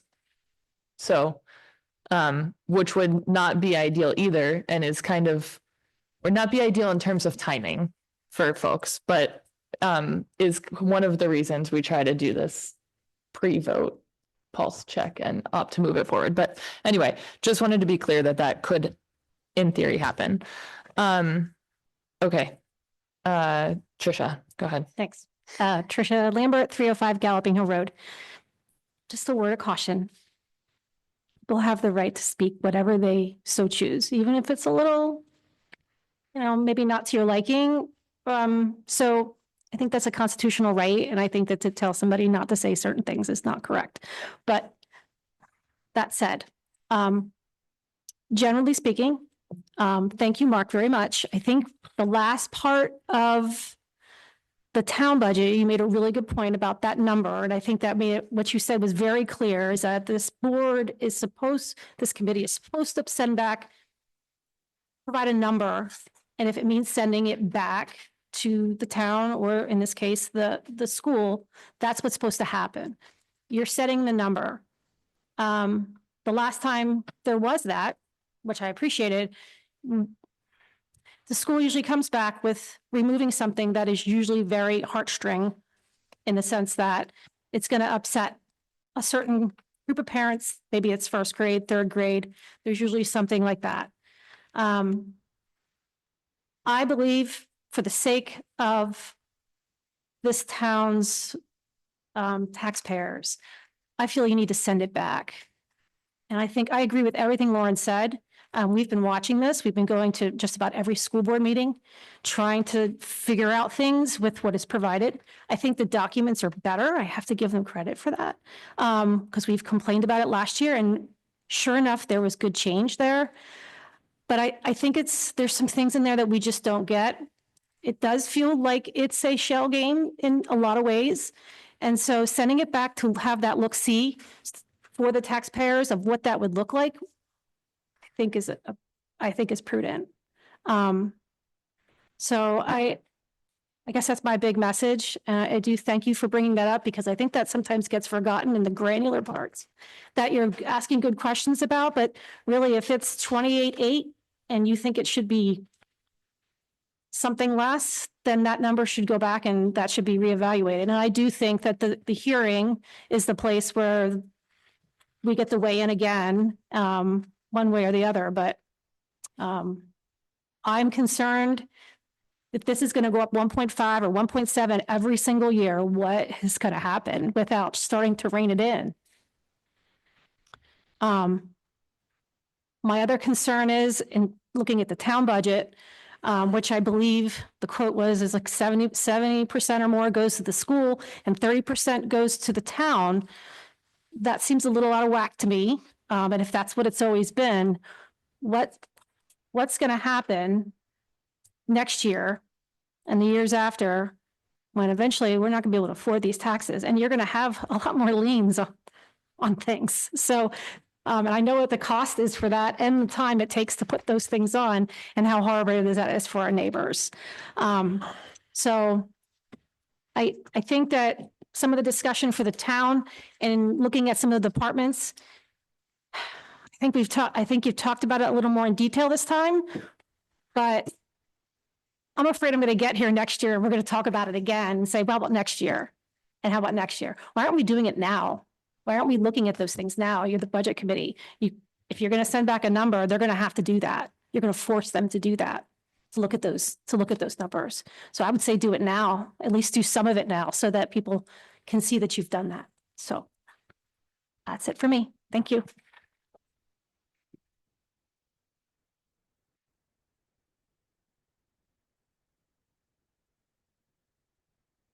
By my 86 Maple Street again, without my notes. I really do want to kind of echo some of what Trisha's speaking to, and so many people that reach out to me, and how additional costs on taxation is hardship. I know this was discussed last year, but with 1.7 here and all these pending bonds, and then also hearing the Kentucky Village precinct increases for us people that live in there, the squeeze that this is going to continue on us. We obviously didn't see the sheets that were provided. Your expressions on your face kind of told the story. They weren't happy faces. I'm worried we're going to turn into a revolving community with these 1.7 increase, 1.7 increase, 1.7 increase. It's not going to be long. We're up over $30 million on the school budget. I know all the hard work that's gone into it. I get it. I currently can handle this in my household, but I'm wondering how many people are on the precipice, how many people are on fixed income, and how much this directly impacts them. I hear from them. They're not here, but I hear from them. I'm sure you folks do too. And I am empathetic, and I start wondering myself if am I gonna stop contributing to my 401k as much as I am that I get company matched on, so I can afford to stay here. Am I going to be here in 10 years after we built a beautiful house to raise our family? Is it going to get too expensive? We're going to have to shut it down and go somewhere else. So these are real concerns. I know you guys are weighing this in your head, but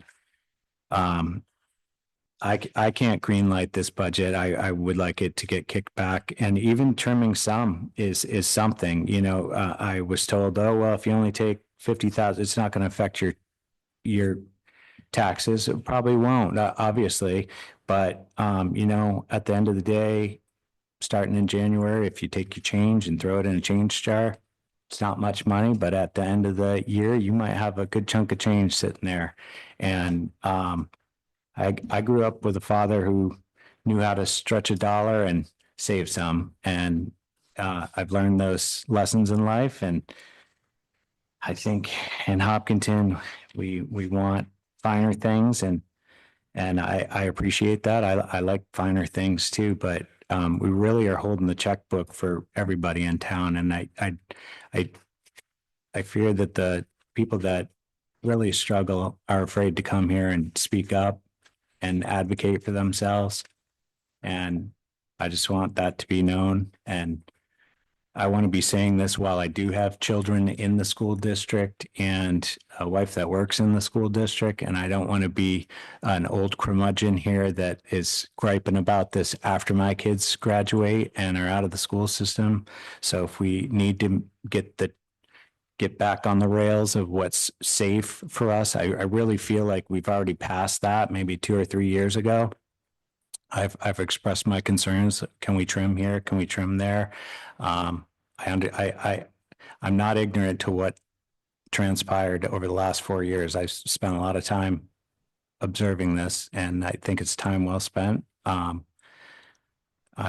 think we all recognize the problem, and the solutions are hard. If we could, generate different revenues for the town, that'd be fantastic. That's ultimately it. But I'm not in support of this budget right now. And I know we're not speaking about the teacher contract, but I'm struggling with that as well. And I'm worried if one or the other gets passed, that we may end up losing teachers. So that's another consideration. If you give teachers a large raise and the budget gets decreased, we have 4 new positions. Well, 3 people retiring out and now 2 new positions coming in. The budget gets reduced on the floor. Then what happens? So I know you all have been thinking about this hard, and I just want to express that for everybody that's at home struggling, that's reached out to me and appreciates me coming here and putting it on the line. Thank you. Yes.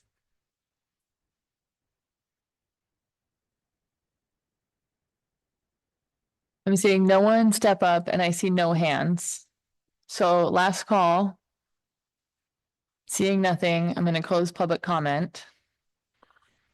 Thank you to everyone who's hanging in there with us. And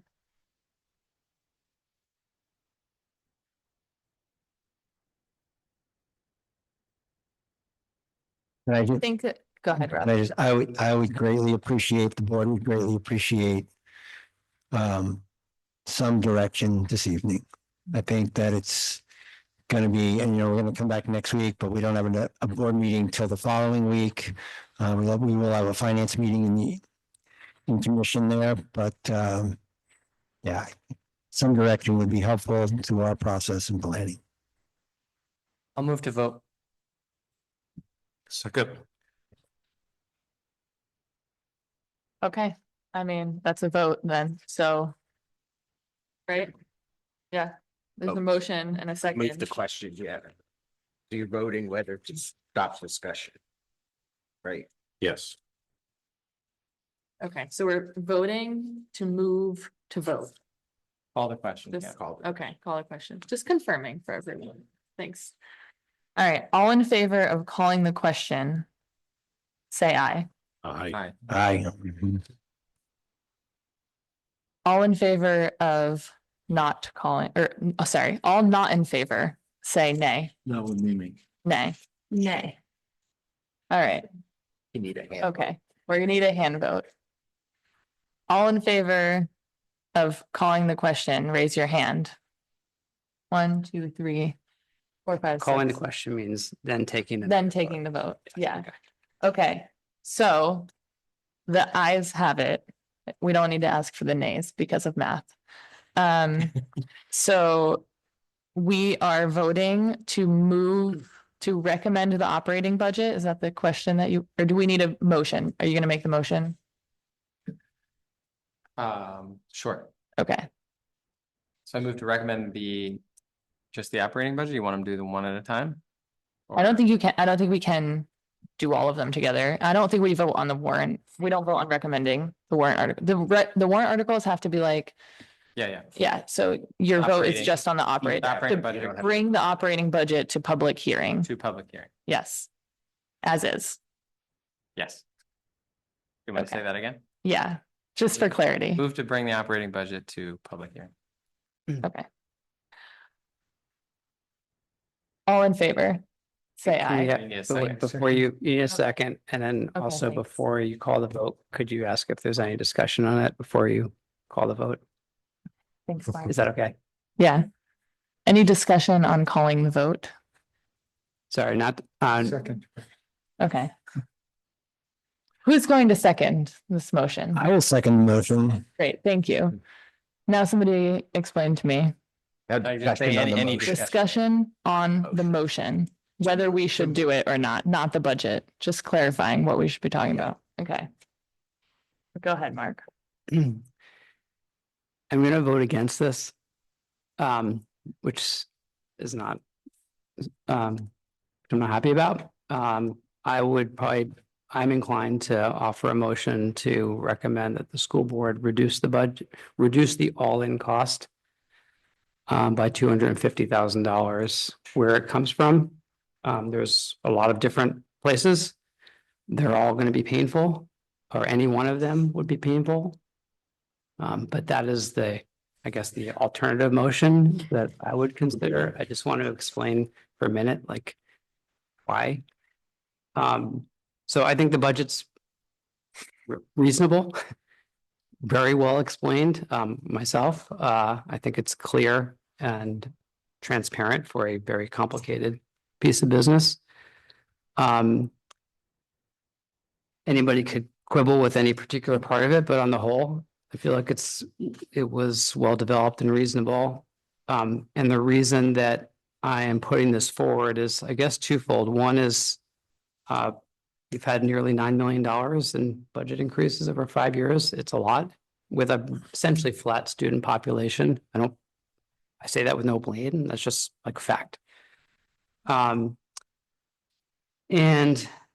while the 5.73% on the budget feels not too bad, the 8.5% on the tax rate feels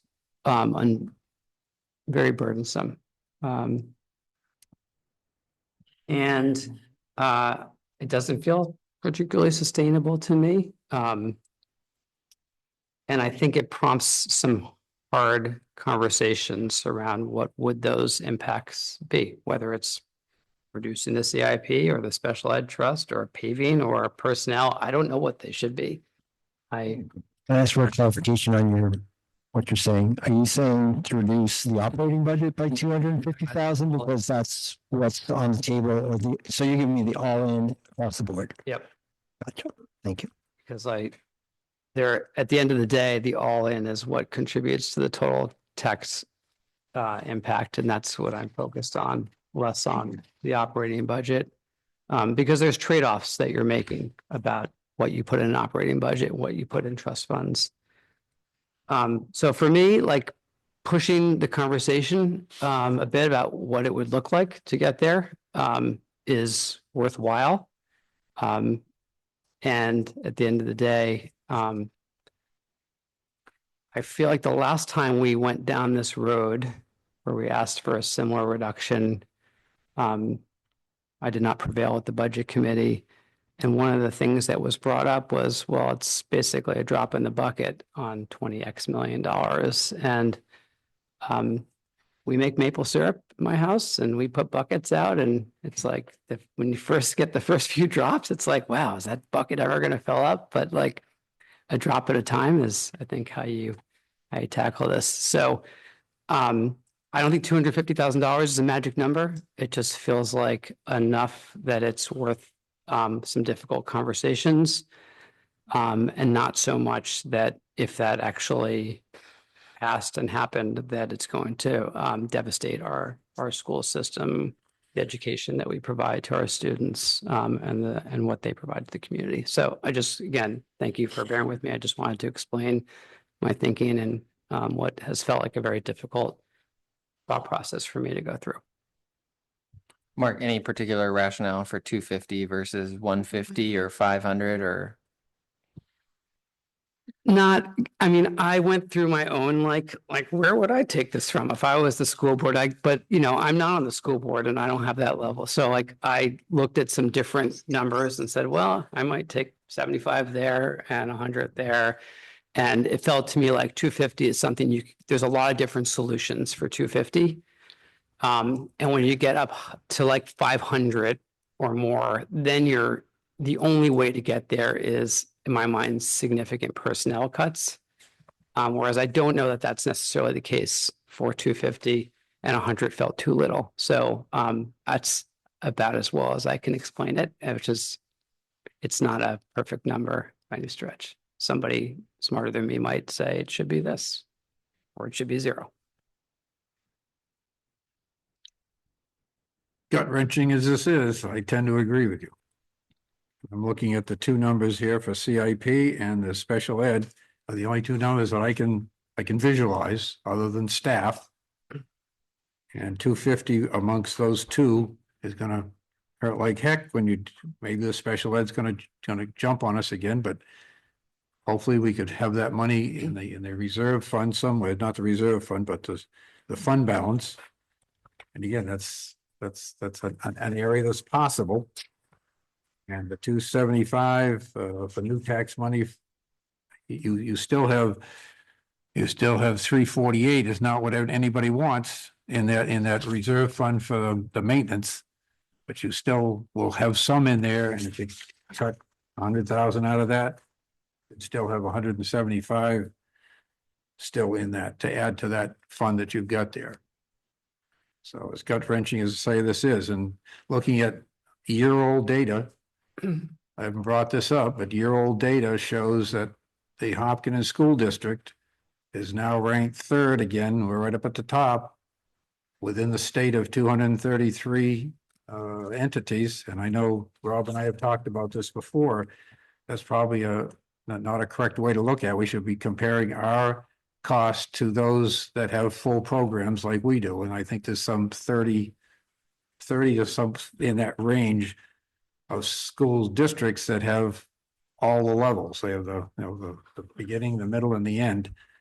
And regardless of whether you choose those or whether you choose all 233 municipalities, we still rank third.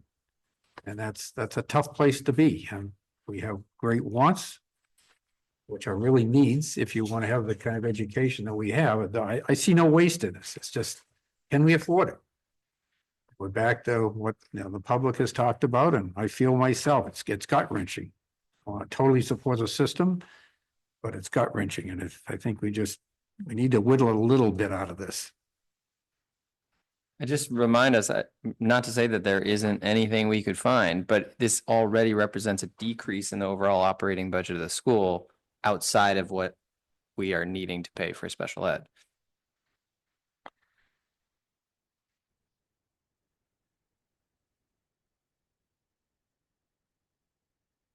Okay, I'm gonna weigh in a little bit. I think I have like a long spiel, but it's really late, so I'm gonna cut to the chase of it, more or less. I think the two things can be true. I think that the school's proposed budget and every single warrant article is each on its own fiscally responsible and well thought out. And continued tax increases are getting really tough, especially as they compound over time. I do think that in this town, we have a pretty good return on our investment. Our math and proficiency scores, which I freshened up on ahead of this meeting, are over 10% above state average. We do pay a little bit more in terms of our per pupil spend and our average teacher salaries, but not more than 10%. So our return on investment is higher than our above average costs, which means we're getting more than what we're paying for in terms of the quality of our schools.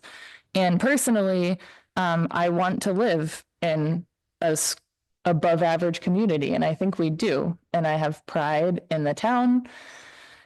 And I think people, when I talk to them, have pride in our library, our fire department, our police and ambulance services, Kimball Pond, the recreation department, Slessor Center, Harold Martin, Maple Street, and the high school. And that is not to leave out any individual other institution in this town. So this is a really tough decision. And when I go through this budget, there is not a lot of, there's no like obvious fluff to cut. And yet reasonable still doesn't mean totally affordable.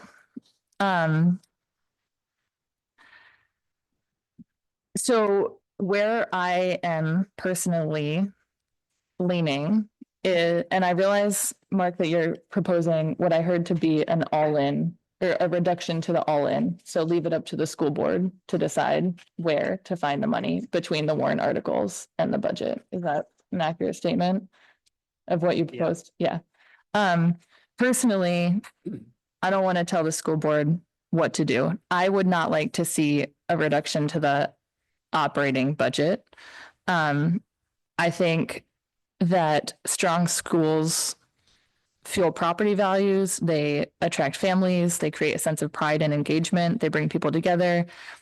And as much as we can talk about test scores, I think a lot of people here at least agree that test scores are not the ultimatum of a school, but the real returns on investing in education and our schools and our kids show up over decades, not in test scores. And I worry that cutting our operating budget from what I can see as no obvious place to cut money in a way that would not reduce staff or programs risks a more longer term decline that might be penny wise but pound foolish. With that said, I think it is appropriate to look at the warrant articles for some reduction because, and again, we may defer to the school on what they want to do, and they may decide the operating budget is the place, depending on how we vote here. But personally, I think if you can look to a little bit of the CIP or the special ed fund, I realize unanticipated costs may come in next year. If you don't have the special ed fund there, that might mean budget freezes. But that is sort of a risk that I personally feel is okay to take, given the budgetary environment we're in. Would it be better to have a savings account, so to speak, for that? Like, absolutely, it would be better. It's the fiscally responsible thing to do. But I also don't think it's fiscally responsible to have a 10% increase. And so that is where I am. That is my spiel of the night, where I'm leaning. Yeah, go ahead. Well, I want to thank both. I think we're looking at the town and the school. We can remember that. And I want to thank both for the work that they did. I don't think that there's fluff on either side. I also need to say that I think we can all acknowledge that this budget is a direct result of state policies. And the cutbacks from the state place the burden on all of us, on our services, and they provide, and if we want to provide an adequate education, I think there needs to be more pushback on the state. That didn't happen this last election cycle. And I'm really surprised because everyone knows where our taxes are going. And yet we are looking at a state that is cutting back and forcing the burden on the towns. And the consequences are not going to be good. We will miss out on services we're used to. Our students will not have the education that they're used to having, that my son was able to have. That said, I'm not sure I agree with the 250, but I do think we need to send at least, this is really hard for me, maybe 150, but I just think that we have to acknowledge where the true problem is. It isn't that our schools are asking for too much or that our town is asking for too much. The state is denying what they should rightfully do for the towns. Thank you. I have to say. I agree. Krista, can I just follow up on one thing you Sure. said and more of a, and maybe this is a question for you, Rob. Is it fair to say that the 10% increase in the school budget, which is again entirely a result of that Tax rate, not budget. thank you. As a result of the unanticipated special education costs, couldn't you argue that is a result of an underfunded trust fund? And therefore we risk making the same mistake again by cutting back this warrant amount and underfunding the trust and therefore exposing ourselves to more volatility again? Say that's accurate, Rob?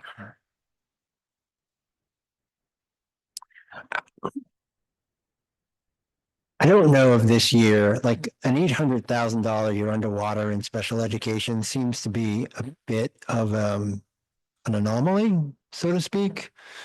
So I don't know, I would say that it's completely because that fund has been underfunded. I think that there's a whole lot of things that went on there. I mean, and this is a big hit for 1 year, the last 2 years, it's been the healthcare costs, so I think in part, if we had more money in that, yeah, we would have been able to tap into it and we wouldn't be seeing the increase. But again, we're funding for kids that are here now. So y'all don't need to look so glum when you're doing this, by the way. You're not hurting my feelings or anything. You're just doing your jobs. It's okay.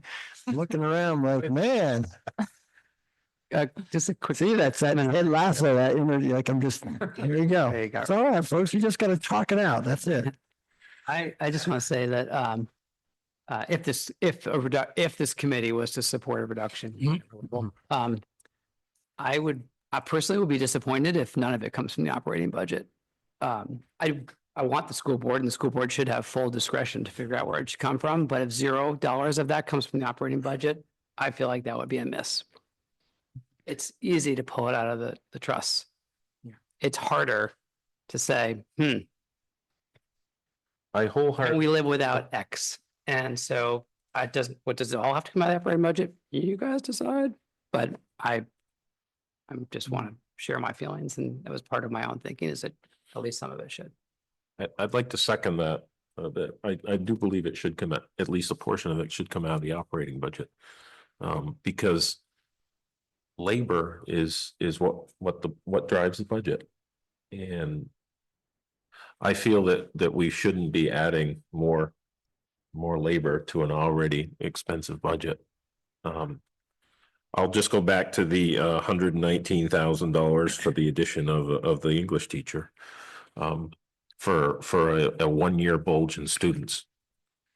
I think that we could pull employees up and from lower grades, or pull employees down from upper grades to cover that bump.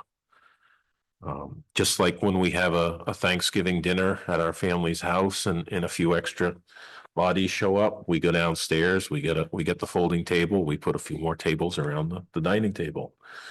I think we could do that for this year of large students. Another possibility would be to have super classes in the auditorium, where, if there's a big need for an English class, we could just run 40 or 45 seats in the auditorium. The students are certainly going to find this out when they go to UNH or UVM, and there's a 600 seat English class in the English 401 that they signed up for. I've been in large classes at UNH. 600 was my biggest, and it was absolutely the same as having it in a small room with 20 chairs in it.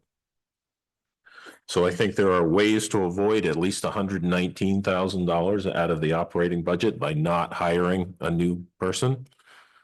That is the easiest cut to make in some ways, because there's no pink slip given out. And it actually reduces operating costs and not pulls from a fund. Pulling from funds 100% is kicking a can down the road. Thank you. I'll respond to that quickly because it was my recommendation to pull it from a fund. So one, I do think that the data on class size is pretty clear, that large class sizes do affect learning, especially at younger ages. Even universities will tout their class size ratios because it is a pretty established fact that affects learning. So I would not like to see 45-person English classes at the high school. 8th grade. Sorry, thank you. 8th grade. My rationale for the fund is that one of two things happens. Either there are anticipated costs, in which case the board is legally obligated, or the school, is legally obligated to take care of those students, in which case the school will have to make difficult choices on reallocating operating budget or budget freezes. In which case we have achieved our goal of not expanding the operating budget to accommodate those immediate unanticipated needs. Or there aren't, in which case the money was not raised and it was not spent. So while I hear the desire to adjust the operating budget, again, ultimately it's to the board. If we move it back, they can decide whatever they want to do. But I think I don't think that there are places to significantly decrease the operating budget. And so personally, something like a $250,000 cut to the operating budget, to me, on a budget that I think firmly was well put together, thought out, and is going to allow us to continue to have exceptional schools, is not personally a reduction I'd like to see.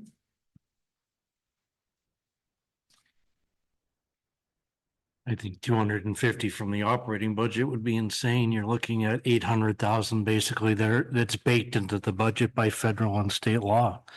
And after that, it's under $200,000 that you're looking at in that budget. I mean, we can all quibble $10,000 here for legal fees, $8,000 there for parties. That ultimately will be the school board's decision. There is certainly money perhaps in some of the warrant articles to cut back a little, but then I guess we can't kick the can down the road anymore, but we're punting on the third down for certainly. So, I don't know. Once again, this year we are between a rock and a hard place.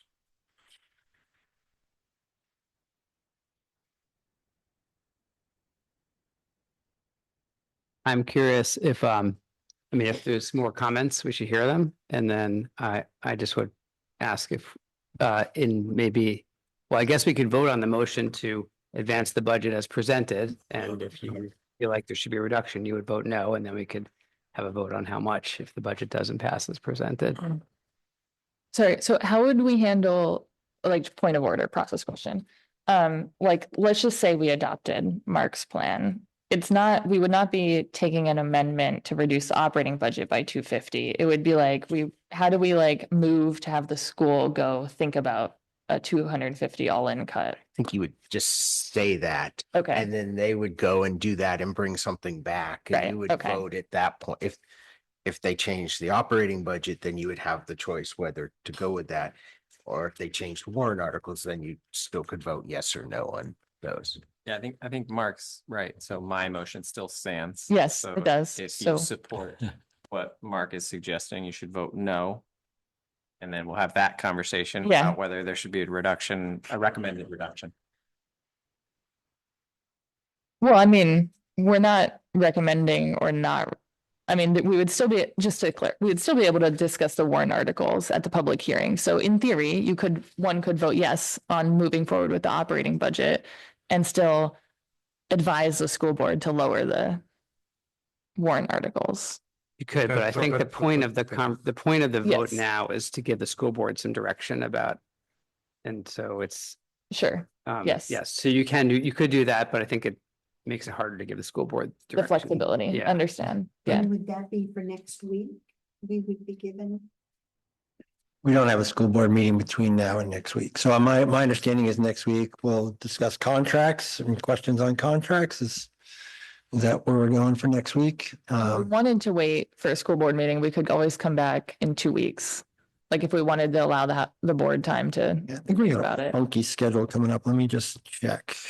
Here, if I could Yes. suggest, maybe just go around the table, take everyone's temperature, kind of what, where are they at 250? Are they at 150? Are they at the budget? Are they adding $100,000 to the budget? Kind of get a temperature. If you get 7 temperatures that are at 150 with 50 from the operating budget, then end of discussion. But if not, then we know we're here. If we just kind of get a sense from the board where everybody is, then. Our meeting is next Thursday. So if you wanted to skip a week and then come back, but that would require some direction this evening. And then we can come back with how we deal with the direction. If you did that, skip next week, you still would have 2 potential meetings if you go into that first Wednesday in February. I'd like to take the temperature, we get a Yeah. consensus, and then we just move forward. All right. What side do you want to start on? So then let me officially rescind my motion. That's in good. Favor of. The temperature check? Favor. And I second Okay. that. Thank you. You want to start with the temperature? I support recommending it as is. And the warrant articles. Where I guess we don't have to, you could pass on that. Okay, so I either support where it's at. Or I support. the Or you can 250. voice whatever your opinion is. Your own You number. can throw out any number. Or your own number, yeah. Whatever you feel comfortable. Can I hop in here and maybe make people feel better? Or not? I don't know. All-in concept is really helpful. Okay, so if you're thinking you just want to like focus on the operating budget, that's fine. But then if we're gonna focus on the warrants later, just the all-in concept that Mark is putting forward to me as a board member, and again, I'm speaking just for me as a board member, hopefully other board members aren't throwing darts at me right now, is more helpful in terms of where the budget committee is coming from, and then let us do our work. Sorry, as opposed to. As opposed to just the budget. So if you're feeling like you're good with the budget, but then later, in some point down the road, we're going to talk about warrants. Because I think, for me, again, Don's point, it's an all-in number, and Richard said it, what's the end product? So the more information I have, the better, it's basically. Stick with your answer, Charlie. Is there a different answer?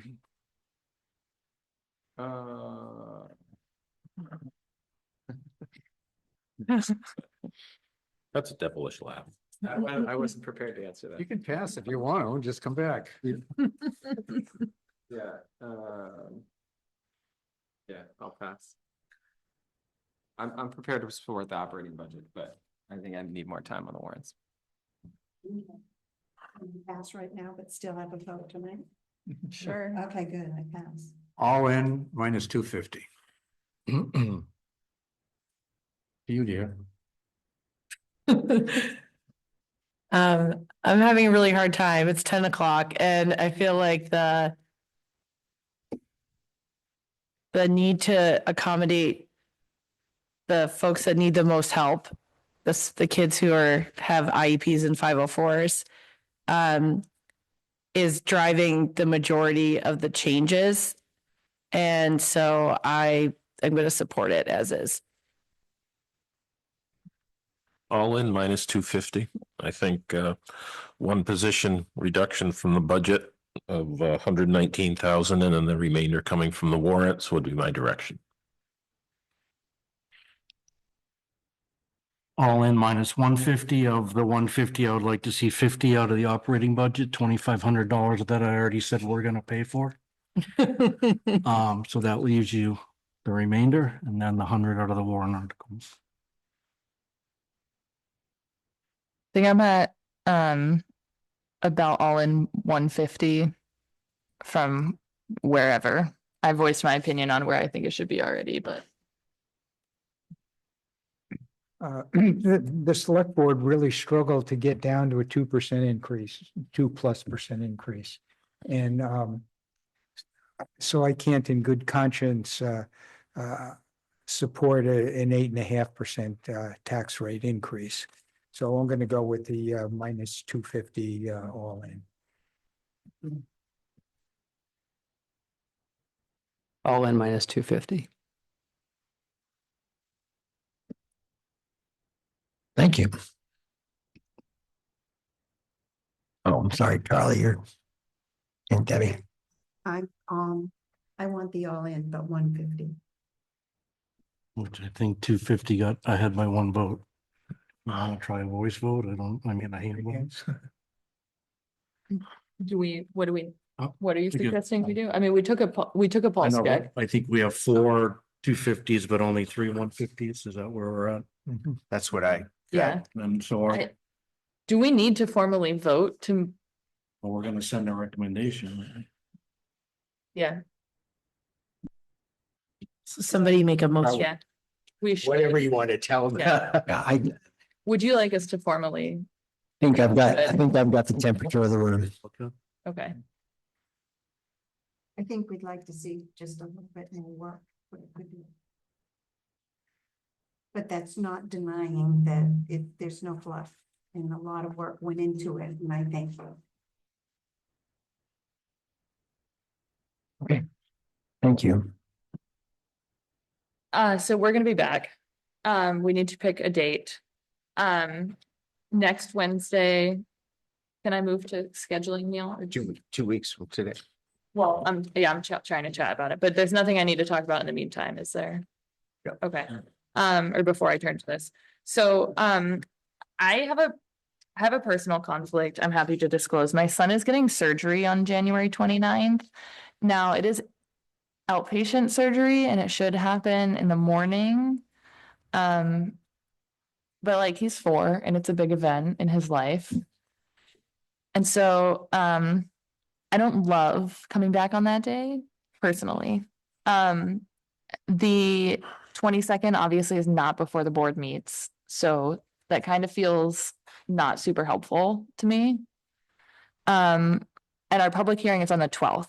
So my personal preference would be to come back on February 5th and discuss the board's response, so to speak. But if it needs to be the 29th, I'm sure that Debbie could manage it in my absence. Neil, you can teach me how to do the Zoom if you want for the Yeah, 5th. I was just thinking about getting all the information out there, but I will have to do it in less than a week. Oh, because you're not here for the 5th. Wait, is that what you Right, said? but I'm just thinking that's just 1 week before Oh, the hearing, but that's fine. We can make that work. happy to help. Is there anyone who can't do the 5th? And I might not be here. You teach me how to do it, I'll do it. We can keep it to the 29th if it had to be. I would like you to be here, your chair and Appreciate that. Okay, if that's okay, then we will tentatively schedule, or we will schedule it for the 5th. Thank you for accommodating. Not the 29th. No. Nothing. Correct. Yeah, The next meeting, And not next week. not next week, not the 29th. Return here on February 5th at 5:30. the school is gonna have their meeting before they can talk to us again. So Rob, if I could just clarify, you'd be presenting the 150 and the 250 to the school board to see what. We will have a presentation for you with your feedback in mind. And to confirm, then, at that meeting, we will be taking a vote to recommend it to public hearing or not. And if it is or not, we have to amend, like it would be, right, yeah, we have to bring a number to public hearing. Yeah. So we are recommending something when we meet, yes. Yeah. Okay, And are you planning on reviewing questions on contracts on that same date on the 5th? Yes. yes, I would assume that there will be discussion, but So given that it's a quick turnaround, I would ask members of the board to, think about it ahead of time. and I would ask members of the budget committee that my school district email is rnato@sau66.org. If you have specific questions about either contract, if you could ship them to me in advance so I can be prepared to answer them, that would be wonderful as well. So it's not as critical if we don't have the information until the 5th on the contracts, let's say, for the school board to have, because then we have the 12th with the hearing. The contracts aren't going to change. Those have been negotiated and agreed to, so it's just a matter of the number, and that won't change either. But if there are questions as to whether or not the budget committee would recommend, which is what I believe is your responsibility. So if I just want to make sure that I'm prepared to answer any questions about them, and if I have advanced knowledge of that, it makes for me being more able to do that. Seem more clear cut. It's either up or down. There's no discussion other than education, but there's no changing it. Exactly. But if you have questions about the nuances, that's what I'm saying. Yeah, to be clear, we don't have to vote to bring the warrant articles to public hearing. We have to vote at public hearing on whether we recommend them to the community to vote up or down. Yeah.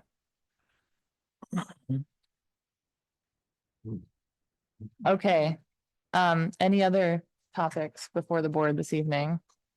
Move to adjourn. Okay. Second. Let's stay another. All right, all in favor of adjourning? Aye. Aye. Aye. Feel it's not beating considering COVID times. Our record was 11:44. And Norm didn't look up. Oh, my legs hurt. Well, let me rephrase that. Norm would pick you on. Yep.